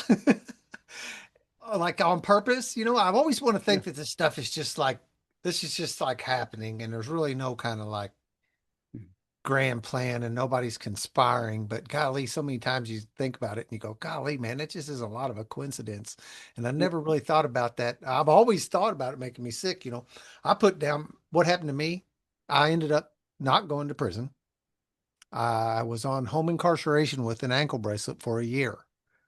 And I remember my lawyer said to me, "Are you sure you're going to be able to afford home incarceration?" And I was like, I can't not afford it, brother. I can't. What I can't afford is prison, and but it was $100 a week to wear that ankle bracelet, which added up. I just was coming off a divorce, paying child support on my own. Things had changed, and I couldn't turn off the electricity, and I couldn't turn off the gas, and I couldn't quit paying the car payment or the house payment or the insurance, but I could turn off that TV. And it was like at that point in time, it was $150 a month. It wasn't going to cover the bill, but I turned it off. And that was 11 years ago. And that's not been in my house since then. And again, kind of, we always say God doing for me what I couldn't do for myself sometimes, of that. So like sometimes when I say I don't watch TV, it's not really like a nobility thing, or what's that word that we were using during COVID? I love it. I thought about it last night. Virtue virtue signaling. signaling. There it is. Yeah, Yeah, book virtue. jinx. Yeah. Uh, it's not that either. It was forced upon me at some level, kind of like what I was saying earlier. These things that Yep. just happened for me, and didn't realize till later what good it was. But but it's unavoidable at some level, right? You can't like totally not see. I guess you could, but I don't know how to do that necessarily. I think we find out. I mean, I find out about them. I'm not a just having conversation with people. You find out what's going on in the world. Yeah. You're just not. Yeah. Social media, some level. Mm. Like I know a lot of people, like I have some friends that are not on anything, you know, Mhm. but I've got some, like I promote this podcast through that. And, Yeah. and I've had It's a a tool. handyman It's a business tool. and I had some stuff and it almost seemed like it was something I needed to have. But then I get pulled into it and the headline, and some years ago, this was like all just my friends and stuff, Yeah. you know, and now they tricked me. And Yeah. now Yeah. 50% of it We're is we're the fish now. what will The help my algorithm's got penis us. stay hard, what Yeah. will help me feel better, what will wake me Yeah. up in the morning, what will put me to sleep, what will keep my liver clean, and also mixed in there is the madness and the crazy stuff that's going on in the world. And and I keep on hitting that X, man, and I'm trying to cultivate it, but it's like I can't keep up with it anymore. I can't keep Mm. it out of me. Mm. Besides, just don't look. Yeah. Well, I mean, there's things that are good for us, and then there's things we click on. The old clickbait. And most electronic forms, they figured out that, yeah, if we tap into their, you know, smell of the cat, so to speak, they'll click on it. They'll pay attention. You're doing this wrong. Um, and the whole time, I mean, we don't live long enough for us to find out what we're here to do naturally. And tuning into who we are and what we are is getting harder, I think, with the amount of ease of artificial access. I believe, like all of us, we're social beings. Like if you've got my back 100% and I know it, and I've got your back 100% and you freaking know that, like everything else is a very small detail. But in and so we're built for connection. I believe our peace, power, love is relative to how connected we are. And it's like that's been hijacked. The best part of us, our sense of wanting connection, has been hijacked by this artificial source. Like a plant naturally puts its branches in the sun, and if it and this artificial light has come in, and we've mistaken that for the sun. Yeah. And so when you see yourself, so many people that have their phone face on, hunched over, looking at their phone, and what that is, in my interpretation, is they have a deep desire for connection, and this is their way of meeting it, um, and they don't know how to get it outside of that. And in Australia, we've actually just brought in laws that I've heard that. anyone under 16 can't have a social media account I agree with that. We've because been talking about it over here. That the y'all over here. data the data is in, just like everyone was saying smoking's good. Doctors were saying smoking's good. They've discovered, guess what? It fucks you up as a young person, you know, and there's no space on a cigarette container in Australia that doesn't have some sort of warning sign on it. There's warning, warning, warning, warning, warning, but there's nothing like that on the social media. There's nothing like that on all the games that are available. Uh, and we haven't identified that as a threat. Okay, so where I grew up was Australia's capital for great white sharks, and people would tell you, "Oh, there's a shark in the area. Don't get in the water." And yeah, we're not getting in the water. Okay, um, but how many millions of people die each year, not from shark attack, but from preventable diseases because they're inactive, they're staring at their phone, they're getting their need for connection through an artificial sense, and we're dying en masse, but that doesn't seem to register in our threat response system. There's Hmm. no threat response system in a liquor store. There's no threat response system, and I'll even say at Taco Bell, with the junk food and processed food that's available. Um, and no one's going to do this for us. Nobody is going to care about you. You have to start that. And no one's going to make empowered choices. And this is what I came out of my divorce when I'd lost everything material outside of my own skin. I realized, look, I can't control anything outside of myself. Where my skin is, okay, this tanned Aussie skin is where it stops. You know, anything outside of that, I can't control. But guess what? Underneath this stuff, I can control that. And Yeah. so that's when I started making the the understanding that no one's going to make these decisions underneath my own skin except me. And the the driven by the fear of what would happen if I didn't take control of myself, and also by what I truly wanted, and that is powerful connections outside of myself. And I noticed that if I had powerful connections inside myself, then there was a much higher likelihood of getting powerful connections outside of myself.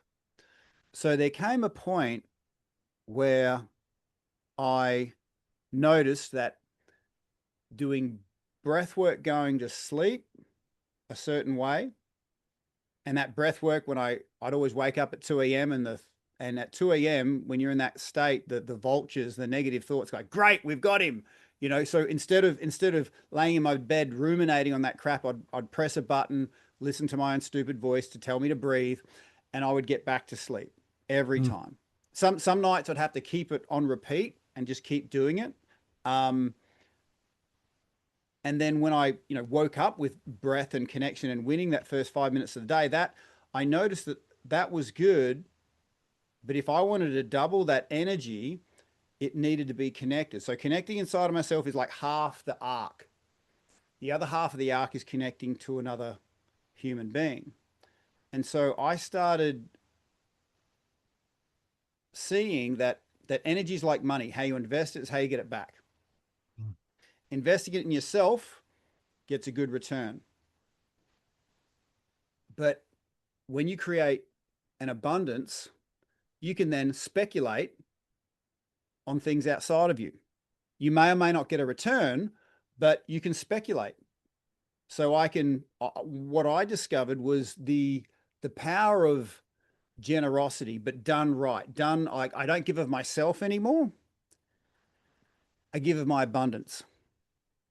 So it's a whole lot. If I only need $500 in a day, but I've got, um, 10 grand, I can be generous and I'm not stressed. But if I need $500 and I've only got 400, then I'm thinking about what I don't have, and I see other people more like threats than opportunities to engage with, because I'm in protection mode. So I noticed the power of generosity, where I would, after I invested in myself, connected powerfully to myself, I would double my energy if I would just it doesn't have to cost you anything, you know. I would just often just press that voicemail message and go, "Oh, hey Dan, that was a bloody awesome podcast we did just recently, and I've been thinking about it. It's great, and when I think of you, Dan, I think of someone who's just got a vision for what he wants, a really great articulation of how he goes about it, and I can see you got a heart for service, and it just moves me to be around that. Mhm. Boom, what was that? 20 seconds. Yeah. And how did that? I'm being completely authentic here. And how did that land over there? Just Well, me gifting. yeah. Yep. I totally get it. That's exactly the way the 12-step world works at some level, as I have filled my cup and I have a surplus, when I put it on other people, it splashes back on me. I have a friend that says everywhere I go, I throw love and joy. And the cool thing about it is when I throw it on you, it splashes back on me. And one thing cool about one of the things I've said about like in my 12-step journey, that stuff is that like what is really cool is that these people's success, what I get out of it is not dependent on whether if they're successful or not. They might not get it. I might not be the guy for them, you know, but it doesn't make any difference. I still get that, Yeah, whatever that energy exchange, you're and it fulfilling on lifts your intention, I me. would say. It lifts me just for trying, Hmm. just making the effort. It doesn't, and that's another thing. Like new people have that little bit of an issue, and that's why I bring that. One reason I bring that up is that they generally won't be much good at sponsoring another man in the beginning, and they will have several air quote failed attempts, right? Yep. And they get down on themselves because it ain't working. What am I doing wrong? And you're not doing anything wrong, man. Just keep at it, man. Keep your eyes open. It'll happen. And then they get the one guy who comes in, and next thing you know, man, these two guys stick together like glue, and he's growing as a result of this guy, and they're growing together. And you sit back and watch that happen, and it's one of your guys who you helped at some point, and you watch that ripple effect happen. And there's really nothing that raises my personal vibration more than being in the middle of that. However it comes, really. Doesn't matter if it's the guy next to me at the yoga studio that I know that ain't been there before and he's looking around trying to figure out what to do. And I can go, watch me, man. I know what I'm doing. Just watch. Don't worry about it. You ain't gonna do anything wrong. You can't do it wrong, man. And if you want to break, just lay down. It don't matter. You can do whatever you want, and you feel that ah. And then I walk out of there with my vibration raised just for putting forth the effort. And there's something, I hear you. I think I'm echoing what you're saying is that, once I've able to get myself now, when I'm in deficit is not the time. And I will be. It'll Yeah. happen. I'll either get sick, I mean, I'm not Superman. The flu can still get me, stuff can still, or I just, sometimes for reasons unknown, that I can't put my finger on, I'll just run myself into a deficit. Sometimes I can see it like in the rearview mirror that I was going too hard. I've been burning a candle, because when you get, I'm sure you can Oh, relate to this. When you get yeah. like on fire, then I want to like burn the whole woods down, right? Yeah. And oh, easy, buddy. Yeah. Yeah, Yeah. Yeah. meter this, but I'm not so good. I'm a little bit of an all out kind of dude a lot of times. And when the ball's rolling, man, I'm on it. Mm.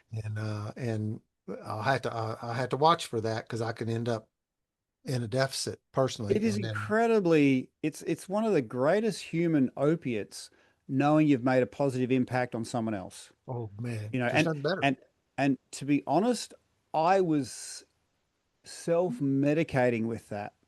I was one of those guys who just started their healing journey, didn't get proper healing myself, but because I saw something and I thought it was important, I started creating these incredible programs. And I was incredibly effective, more effective than anyone else with such little resources. But what nobody knew, and this is the year that I was saving, 40 veteran lives from suicide within 12 months, setting up some incredible programs, super impactful. What nobody knew was two things were going on. I was giving of myself and not giving of my abundance. And because I was in deficit, I was using the positive acclamations I was getting from outside of me as an opiate. Instead of Valium, I was taking this human affirmation, which is awesome, but I was doing generosity wrong. I wasn't giving of my excess, I was giving of my adequacy. And I noticed this, Dan. Yeah, If I I like was that. adequate, if I was just at 100%, and I'm a tough dude, I'm awesome, right? So I think I'm better than everyone else sometimes. So I think, well, I can do this, right? And I thought I could deny the law of, okay, I'm going to give someone 10%. That at some point in my mind would go, okay, well, I'm down to 90%. You better do something with that 10%. I have an expectation of what you Mm, do with that thing because I'm down to 90%, right? Um, and I noticed living like that, I could do it, but there came a point, and it was usually at the 6 or 7 week mark. Every 6 or 7 weeks, I would have to write myself off drunk for about 3 days mm, just to somehow, in my mind, put back in what was taken out, mm. and then I'd start again. Um, Kind of and like living paycheck to paycheck. yeah, and Like I'm out of money at the end of the month and I got to start from scratch every time. yeah, and I wasn't, I was giving of myself and I wasn't giving of my abundance. And so now the way I see it is if I create, and this is why my morning routine is so important, if I create 300% of what I need, I can give away 20% a day and people can love it, hate it, tell me to F off. I've got no attachments because I'm attached to something so much more powerful. You know what I mean? And we all get taken from, but if you're in touch with the source, then you see it in perspective. Because I've been that guy that, I only had 50 cents worth of energy and someone took 25 cents. And then I spent years chasing after that 25 cents, thinking, completely forgetting that I could be an energetic millionaire the next day. Life occurs and the future occurs very differently for me when I said, look, I really can't stop anybody from taking from me. Some people get really good at that. Okay.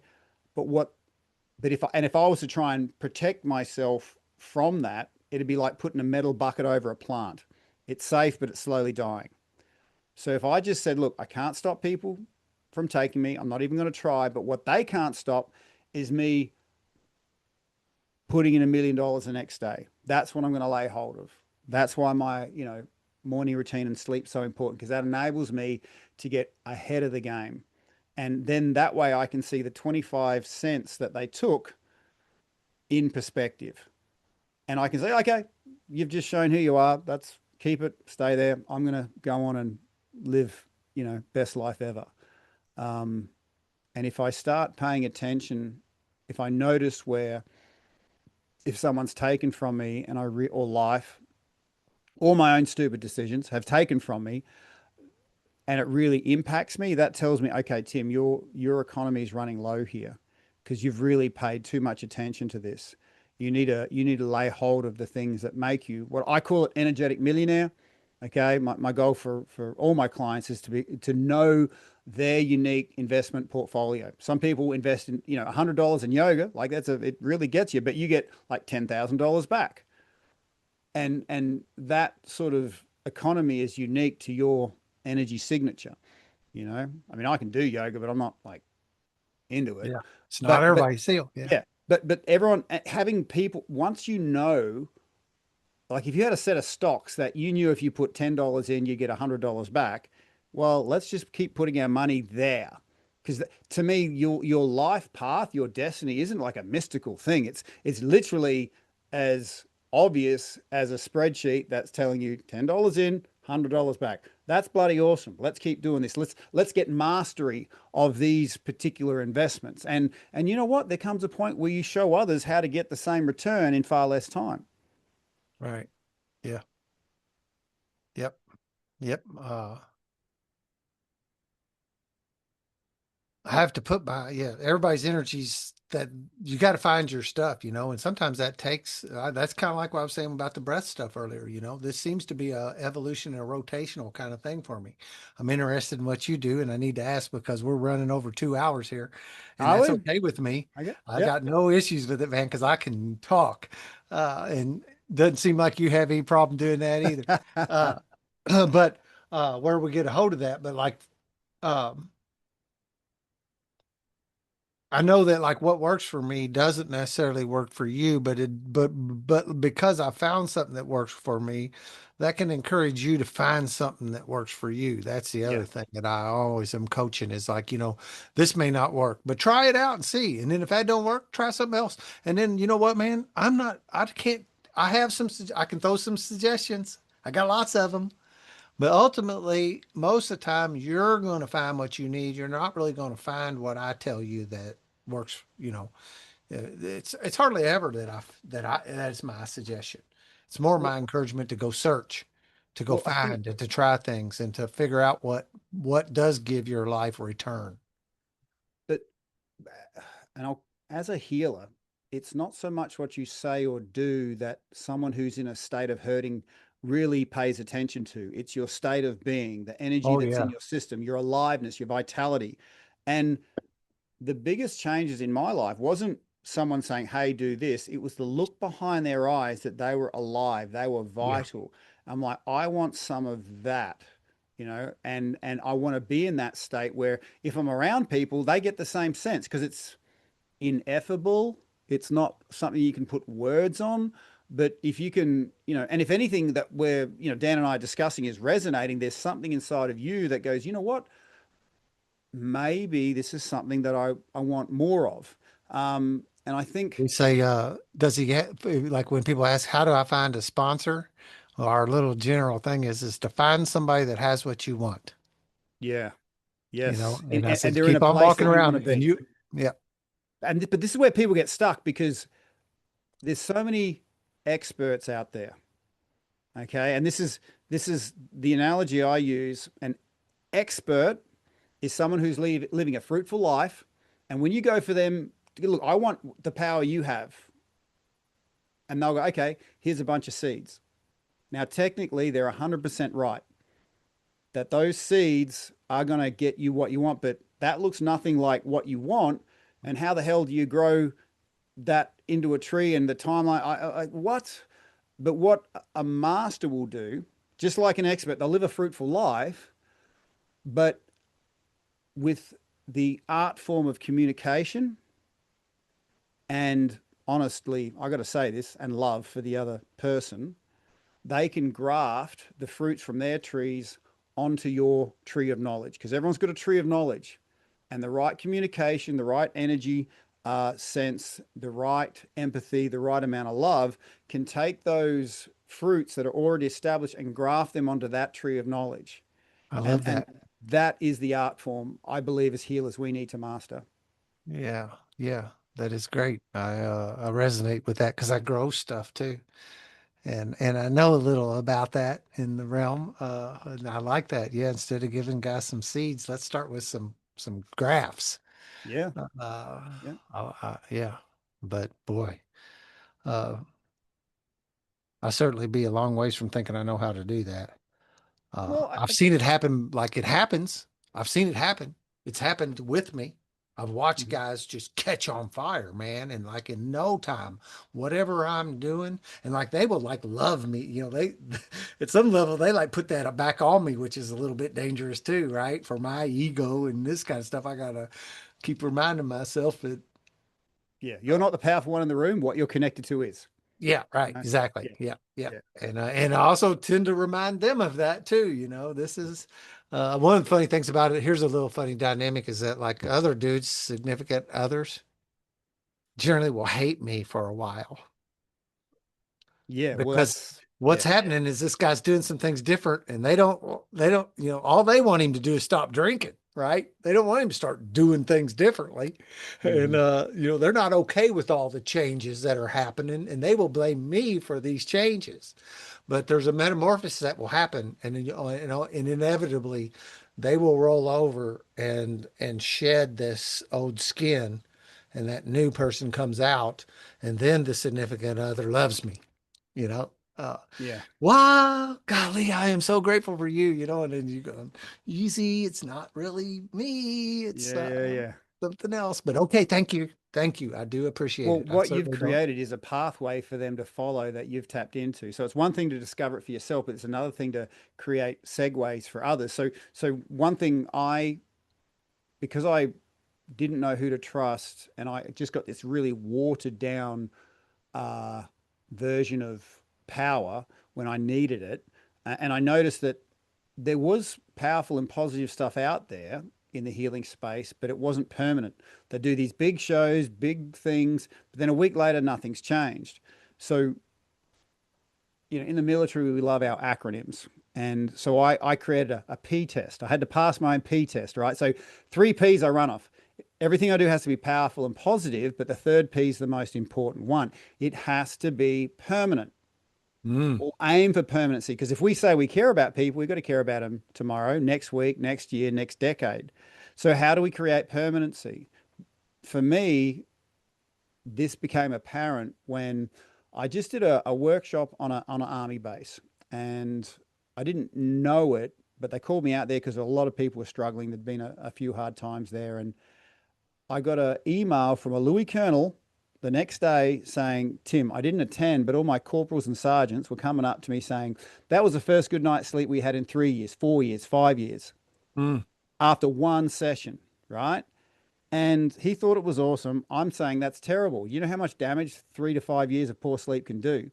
But what he said next made me realize I was failing at some point. He says, it was good when you were there, Tim, but what have you got when you're not there? I'm like, oh, shit. I'm not permanent. I've just failed my own P test. And so I thought, well, I've considering that I'm not the powerful one, but I can show people how to create medicine in their own lungs. I've got to give people access to their own lungs when I'm not there. So after that email, and it really felt like a kick in the guts because I saw my failings. I was powerful and positive. I wasn't permanent. So I spent the next 2 years trying to make it easy for people to access this power.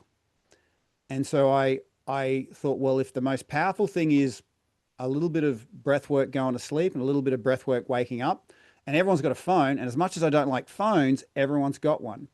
And if I wanted to be the Uber Eats of breath work, because like you said, there's 1,000 breath works out there, but if I can be the Uber Eats of breath work, then people will just press that button. So I thought, well, when people are tired, they don't want to do anything extra.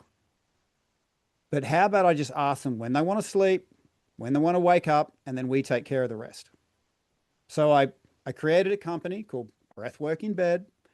And if you look it up on your, smartphone or Android, you will see the Breathwork in Bed app.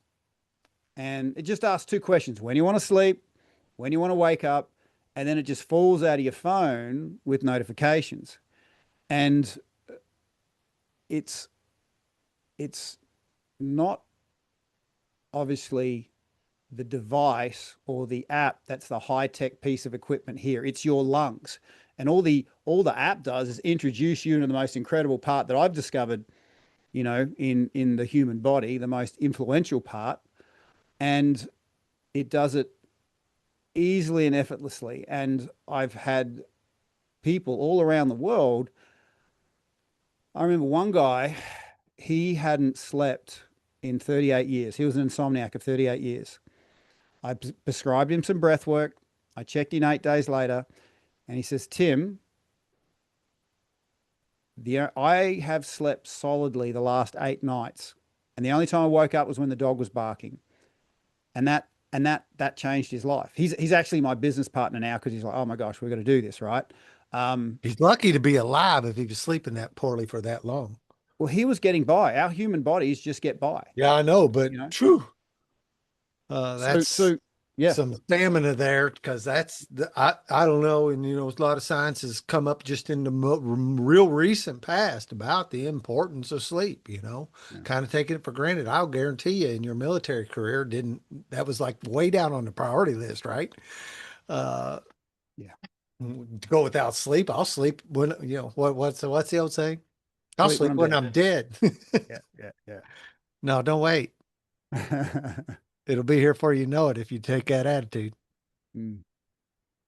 So go ahead. He's your business partner now, huh? Yeah, so he's my business partner, and yeah, so my LinkedIn is currently blowing up because I had a relatively high profile US guy in the special forces who wasn't sleeping. He was doing great work, but he simply wasn't sleeping.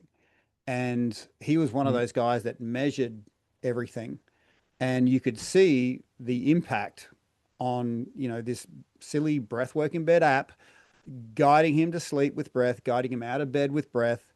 Um, and the great thing about this is because when I was struggling in my relationship, I didn't say I was struggling. I just had to drink, you know, a bunch of beers before I could speak to my then wife. And I call her my then wife, not my ex-wife, because when you say ex-wife, there's so much negative stuff. So I stand Yeah. for a positive future, so I say then wife. So that's who I'm referring to when I say Yeah. then I, wife. s- I call mine my kid's mom Yep, because yep, I don't like that either. It's yeah, just I don't like that energy. yeah. And I thought, well, wouldn't it be nice to have a non-substance way of connecting to your partner? So on there, I've got couples breath work Hmm. where it's as simple as just holding your partner's hand, guiding each other's breath, taking in turns, leading the breath. And when your breath syncs up, there's one thing to connect to your own breath, and that's incredible. But to connect to the breath inside another human, wow. And I thought that is something I really wanted and I've missed having. So to be able to generate that and then gift that on, Yeah. is and to have that sense of connection going to sleep, have that sense of connection waking up. Yeah, I think if you can have that connection inside of yourself, outside of yourself, as a human, there's a lot of our needs being met there. Yeah, that's a whole nother, we could probably go on for a couple more hours about relationships and stuff, and far as like the dire straits that some of that stuff is in, and these little simple little tools like that. That's what I tell people, and I've now got another new one because I hadn't really thought about that. But I've got two I use all the time because I tell couples to meditate together. Hmm. Sit, hold hands, put on a guided meditation, and just sit with one another and don't say nothing. If you want to put one on or if you just want to sit and breathe together or whatever you want to do, but do that together. It'll probably pay off it won't probably, it will pay off in spades just to do that. And the other one I picked up, they made us do eye gazing in yoga teacher training. Yep. And golly, man, there's nothing funner than I have this place in the country. I got a log cabin that me and my dad and my brother built a long time ago. That's where I do my fifth steps. That's kind of like the confessional part of the 12 steps where you get all Yep. your skeletons out of the closet, one on one, safe, protected, uh, closed container. This what gets said here is not going anywhere. I promise you, brother. Ironclad confidence, man. Let's get it out. Let's do it. I get to do that out there, man. And like I say, 26 years ago when we built that cabin, I had no idea what God was doing. But now I get to have men's retreats out there. And that's Nice. where I was going was like, and the ones that are repeat ones, and who knows, again, tapping into source. I'm not qualified to run no damn men's retreat. But I said, let's do it. And I started doing it. And I get those guys around and I make them stare, eye gaze into another man's eyes for an uncomfortably long time. Yeah, yeah, yeah. Mhm. And you get to giggling and all the little snorts and the stuff. But man, when they all settle in and you got these men standing there and the energy that is coming off of that circle of these chairs that are turned around facing each other in these pairs, and I don't let them buddy up. You don't get to do that with your buddy. you do that with this guy. I want you Hmm. staring Hmm. some guy that's this newcomer with an old timer and that kind of thing. And every time, man, just the flow that comes out of that little exercise of the connection. And like the two men that done that together, they have created a bond in that 10 or 15 minutes that carries for years. You remember when we sat there at Dan's retreat and stared into each other, and they'll joke about it today, but they make that window to the soul connection through doing that exercise. And that's one other thing. But like I have yet to find couples that will do that. They won't. Mm. Well, and this is where, The ones I know. no, Again. no, I get it, but what a healer will do will understand the blockages between, you know, the seed and the fruit. And I would comfortably say, because I've done it a few times, if you did some breath work techniques before sitting down and staring at each other to address those things, and then you might start with just breathing together. So okay, we're comfortable breathing together, and then back off the breaths, and then they just sit, and they've got that oxygenated state, Yeah, mind that's a and great body. idea. Then all of a sudden they're physically relaxed, the tension isn't in their body, because what tension will do is go into your brain, and your brain will go, let's give this tension a reason, and then they just bounce back and forth. So you hold first the body, then the mind. Um, so yeah, there would be Yeah, that's a uh, great idea. That is already mapping that. And in fact, we'll talk offline, and I'll give you just a very and easy way to get rid of those blockages so they can just drop into that space, that delightful, wonderful, juicy space, yeah, the juice. the juice. Yeah, I don't. There was a guy that brought that to the group before I was part of the group, and it's like our thing. Both of my vehicles have the license plates are two different versions of Juice Day, and our Nice. meeting's on Tuesday night, and that's Tuesday, and I changed it in. We all changed it into Juice Day, and when You know anybody what you could tells, say? Something. Well, Tuesday, well, in Australian, the accent, Tuesday, we choose the day, choose the juice. I don't know. I'm yeah, just playing with you. yeah, no, I get it, yeah. Choose the juice. And whenever somebody would say something, we throw it around like crazy, and it actually took fire in like pop culture at some point with some songs and some different things. And like I know we all like to do this, but we were saying it before they did.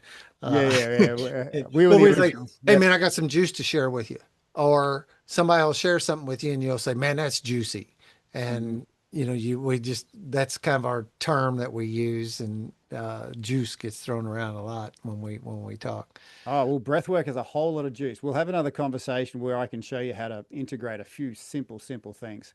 Because that was But going to be my question is like, where can people get a start? Because that's on my little piece of paper next to me. Like, we're talking about a lot of cool stuff. Now, how do folks access that? But the app would be the place to begin. oh yeah, yeah. It's as simple as putting breathwork, one word, in bed in your app store. I've got to choose the 28-day free trial if you don't want to commit. And just I would offer, try for the next 7 days, going to sleep with the breath, and it'll all be fed. It's all automatic. You can't do it wrong. It'll drop out of your phone with notifications. And then when your alarm goes off in the morning, you'll see the notification there. Just tap that, and before you get out of bed, just give it a try. And you you will I'm going be to start tonight. yeah, you'll be amazed how natural and immediate it is. And you'll also, a lot of people are a little bit ticked off because they're like, I've had access this my whole life, and I'm only finding out about this now. Why didn't I know about this? So allow yourself to experience what your own body is built to do. Yeah, Um, that's and the I'm same thing. Everybody that gets sober, they're like, "Why did I wait so goddamn long?" It's Yeah, like, well, that's just what yours was your journey, man. Don't worry about that. Let's start today. yeah, yeah. That's a typical human thing that we think we've accessed something too late. How come Mm, I didn't know about this sooner? It's definitely a compliment and it's nice and all that. But then again, a guy can, because this goofy head we got, we can tell ourselves, it's too late, yeah. right? Or, uh, or what we're doing is normal. Like for me, it was normal to wake up at 2 a.m., think terrible thoughts, and then struggle the rest of the night, and then wake up feeling like crap. But to know now that this little, my breath has got my back. But at 2 a.m., I need something to tap on to get me into that state. Otherwise, I just, and I can say this now, when you're doing breath work at 2 a.m., you're feeding medicine through your body. And if we're not doing that breath work, I notice my head and the thoughts, it's like I'm feeding poison into my body. And there was no holding ground. So there was so many times that saved me at 2 a.m. So And I even if, gotta, that's in here. If I wake up at 2 o'clock oh in the yeah, morning, yeah. I So you can just just grab my tap. phone and get this app out and Yep. You choose, there's a buffet of breath work in there. When you go in, like I said, you'll be guided to answer two questions: when you want to sleep, when you want to wake up. And then you don't have to touch it after that if you don't want. But if you want to go, okay, you know what, it's 2 a.m., I want to get back to sleep, tap, tap, probably two taps and you'll be there. I encourage people to, there's box breathing in there, do that at sunset. mm, That's an amazing way to have all it's those one I color, use. all that light exposure, box breathing, so simple. Oh my gosh, but we just need to have that guidance there. And so, um, like I said, if I'm really lazy in the mornings and I've got those vultures, on the bed head, all those negative thoughts coming in, but if I can have this thing that I just press play, then it just sets me like a train on a set of tracks and my destination is inevitable you know. And I thought, well, it's one thing to do it for yourself. You've got to make it accessible to others. And the Breathworking Bed app is my attempt to make that possible for others. Yeah, very cool. That's what I say, man. These wonderful people like you out here shining their light. I have this vision of all these humans carrying lanterns in a big line, and we're all looking for light from somebody else, and sharing our light and walking that path out through someplace. And it's just a pleasure. I just continue to be like almost overwhelmed at times that I get to, because I don't know, I grew up here in New Albany, Indiana, some little bitty town, and nobody really, and still really, but I get this access to these awesome people all over the world, and I get to chat with them and exchange energy, and this gets me high today, of talking about this stuff because I'll float the rest of the day. Whenever I record podcasts, it's an energy lifter, man. I mean, and the flip side of that is also when I lay down at night, I go to sleep. I generally do sleep pretty good. And I got one of these wearables some time ago, and it tells me that I'm sleeping good. Well, I you'll be believe it. surprised when people who sleep good, and that's a blessing that you do. Once you start doing breath work going into your sleep, you'll notice all your health markers get improving. So I had a guy recently from the US saying how much it improved his heart rate variability, which was tracked. And I'm like, that's an interesting little side effect. And you have to remember, presence of oxygen is absence of disease. Every proper breath you're taking going to sleep is removing any stuck energy from your system, and your body actually does a deep clean at nighttime, and it goes through different parts of your body at different times. So to me it makes a lot of sense to give it a big oxygen boost before it goes into the deep clean. So even if I am sleeping well, and it's a blessing that these days I do sleep well usually, but I give it that oxygen boost before going to sleep, because I've got a lot of chronic injuries, and that's a blessing. If I don't do my breath work, then I wake up and I got aches and pains. Um, and B, you'll notice as you track your sleep, you'll be usually our observation is you'll sleep deeper and longer, and your brain is is cleansed deeper because we all eat and we poo, right? Our brain produces energy and it produces waste, and if we're not sleeping more than 6 or 7 hours a night, ideally 8, then our spinal fluid doesn't come out up to our brain and pull out all the crap from our brain. And if you wake up feeling crappy, that's because your brain's full of crap. If that crappy sensation's following you around your day, and you're pouring coffee and energy drinks on top of it, you're still not pulling out the waste. And this accumulates over time. And if, you can get by like my mate did, but he would have died early. I have no misunderstandings, and I tell you now, he's 65 and he's been banking all this quality sleep, and now his goal is to become the world's fastest triathlete in his age group. Oh, wow. Yeah, no, so he's just gone vroom. He was getting by, he was still performing, but now he's just gone vroom. Mm. And it was as simple as giving yourself an oxygen bath before you go to sleep. Yeah, it makes a ton of sense. I mean, like, just again, the flip side of it is like, let's watch some terrible news right before I go to bed.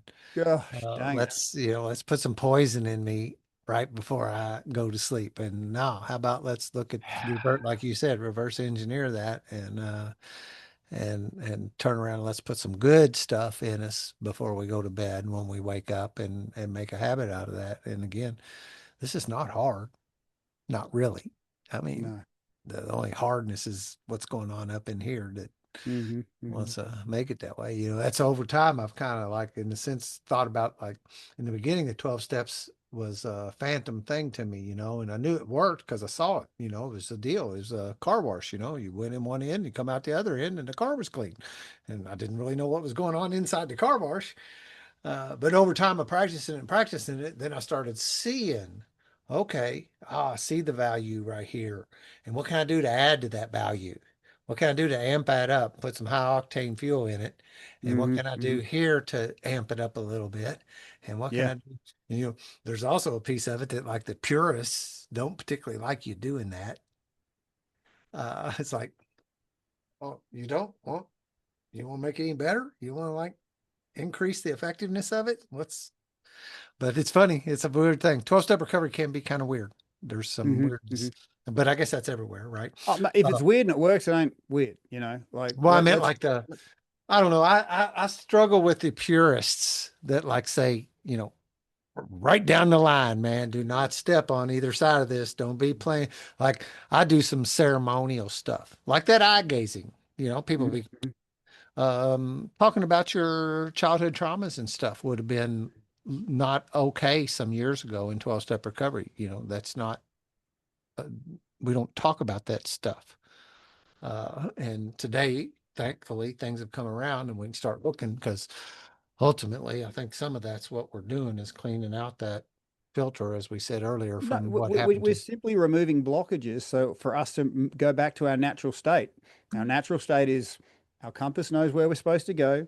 We're energized, and as we move forward, we're getting stronger, as Yep. opposed to moving forward and getting more blocked. But I've understood that in the state we're currently in, you know, things get thrown into our backpack by the world, by other people, by our own stupid decisions, you know, but so if we are aware that this is continually happening, then we need to be continually laying hold of the things that clear out that backpack, that give us that sense of freedom, that give us that sense of unburdened, to give us that sense, well, I'm moving forward because I want to move forward, not because I'm feeling like I'm scared of something, I have to get away from it.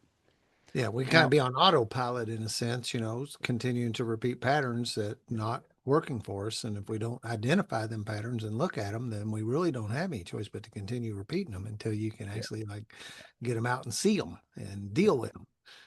Uh, and yeah, it's Now, Dan, I'm either we either gonna have to wind this up or we're gonna need a break because this yeah, coconut I'm water's good. gone through me.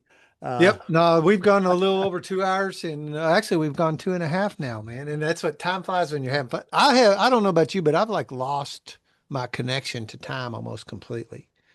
Uh, it doesn't, I have to really pay oh, attention it to where it things go. definitely occurs very differently now. Like I woke Yeah, up just yeah. 5 minutes ago this morning, at 6:30 this morning feels like 10 or 15 minutes ago, and bam, it's getting dark out here in southern Indiana. But I will definitely grab up some links. I think you've put some Yeah. on email to me, so I can Yep. grab those up too. I generally don't wait on these podcasts, man. It's another thing. And for a while, I would like stage them out, and I'd be way ahead. And I'm like, nah, man, I'm in a couple. I would guess this will be out Friday. Um, All right. Got Okay. one coming out Wednesday. Easy. I try to do just in time delivery, man. I don't want to sit on them. I don't want them sitting in a holding cell for a while. So I kick them right back out. So you'll see an email from me about that. Well, Uh, I'll make sure you get those the links for anyone interested. And regardless, I think, the conversation we've had today has really flowed, honest, and it's captured that ineffable energy, the energy that you can't talk about. Two people authentically sharing, feeling safe, knowing you can trust each other, got each other's back, um, and that in and of itself is often enough to grow those seeds inside of people that want to grow.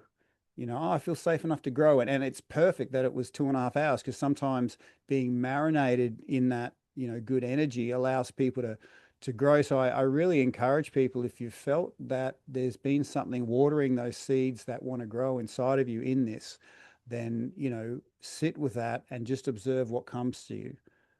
Because whether you believe in the spirit, the unseen, or whatever, it's listening, and it's here to help you grow, just like the sunshine is. And all we need to do is just put our branches in the sun, whatever that looks like to you, get that energetic exchange happening. Yeah. Yep. Super cool. Great way to put it. I love the way that you bring it. It makes sense to me. It resonates with me. A few times I get these tingles in the back of my skull when things resonate with me, at times, I don't know if everybody gets that or not. I really don't. Some people do talk to me and say, yeah, I understand. Some people go, well, what are you talking about? But I get these tingles up and down my spine at times. And, Oh, the, that's that is what happens when we get aligned. We're naturally energetic when we're aligned. And when somebody there's there's truth that's invented, and if I invent a truth, then I have to sort of be very rigid and, ensure people get it. And it's a lot of effort to try and give an invented truth. And if someone says, hey, that's not true, then I'll overreact. When someone's invented a truth, when they get criticized and they overreact. But if you've discovered something powerful. Like, I've discovered the fact that if I put my solar panel into the sun, I get so much energy. My whole house is illuminated and I can feed into the grid. Well, and it might take me a while to figure out what angle I needed to hold my solar panel on to get that receptive energy. Then when someone else comes along, hey, just all you gotta do is put that solar panel in the sunlight on this angle, and then boom, they get it. Because I'm not the one that is the source of it. I'm the one that just knows how to line it up. And so when someone is able to articulate that with, the right amount of, communication and authenticity, then that's when, you get the tingles, because, oh, my solar panel's just changed on an angle a little bit and I've got more access to the source of this. Yeah. Yeah, yeah, that's great too, man. I couldn't have articulated that like that, yeah, but I will definitely be using that because and I just roll with it, and I'm not ashamed of it. I've run into guys and I'll meet somebody new, man, and they'll sometimes that tingles will be going on, and I'm like, man, you are really like touching me, dude. Something's going on here. Uh, I used to worry about that when I was younger. It's happened all my life. That sometimes it would make me question my sexuality and different goofy stuff like that. I'm like, what is this feeling? But then I'll come into Mm. come Oh, into it and it's like, yeah, hey, lean into this. This is cool. yeah. This is free dope. Yeah, not with free connection, free blockage removal. And as we remove the blockages from our lives, guess what? We're doing it for all those people left and right of us. Yep. You know, That's and what it's and about. It's really what it's about, I think. yeah, It's okay. It's yeah. really good that this 45-year-old dude got sober 10 years ago. That's cool. But what's really cool to me is that I'm getting to have an impact on a bunch of men who are raising little kids, and I'm watching those little kids be raised up in free spirits and learning a different way and some new stuff. And I love to interact with those little spirits, man. And it's like, is that what you're doing? Uh, Yeah. Yeah, yeah, no, it's I thought I was helping dad. that's right. Yeah, we saw this much, but the bigger picture shows up every now and then. Yeah, yeah. Yeah, it does. It's very cool. All right, man. Well, what time is it there? It is like 2 a.m. in the morning. Oh, golly, I didn't want you to be up that long. I'm just kidding. I'm kidding. It's not. Oh, I got you though. I you got you. No, did. yeah, I it's was like, well, we planned this better than that. I thought yeah, we yeah. talked about this.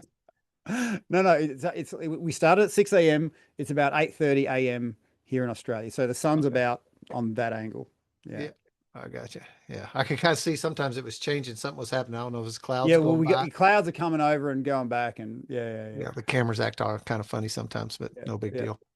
All right, I've appreciated the heck out of it. I'm definitely gonna have that app on my phone before I go to bed tonight, and I'm interested in talking to you too about maybe what you can share with me on that thing about the helping these couples ease into that eye gazing too. So maybe I'll hit you back up and maybe we can have a Very, sideline talk very sometime like about. easy to do that. And it would be my absolute honor because once you get this connection, you got it for life, man. You got it for life. Yeah. Yeah. Yeah, I always think about I got this. I'm a handyman fixer type of dude, and I like have a toolbox here, and I just keep on grabbing tools and putting them in that box. I mean, it's like the tool works, and some of them are gimmicks, and I Yep. put them in my toolbox for a little bit and then go, not so sure about that tool. But I keep on looking for more new tools to help share with people, really. Mm-hmm. Well, I tell you what, once we're done here, we'll set up another time where we can either do a talk between us, or we can do a part two where I actually imbue some of the easy and effortless breathwork tools that self-regulate. So my little party trick is I can show people how to completely relax their body and mind in just 3 breaths. Okay. And I've mastered that because the world we're in is really good at giving us easy, quick fixes. So I've Uh-huh. developed something where people can get an easy, quick fix I from like that. inside themselves, not outside of themselves. Yeah, I really would go for a part two on some of that for sure. Mm. Yeah. Yeah, we've spoken, but if we can imbue some practical tools, Yeah. then even better. Yeah. Because I think that's really, and my sponsor says that all the time, what people are lacking is tools. That's really they don't have any tools. And That's right. some of us do, and we need to share them. All right, man. It's been a blast. Been I'll be, awesome. yeah, I'll be in touch. Enjoy the rest of your day. And mine is about beginning to roll down. No worries. All right. Have a good one, Tim. You too.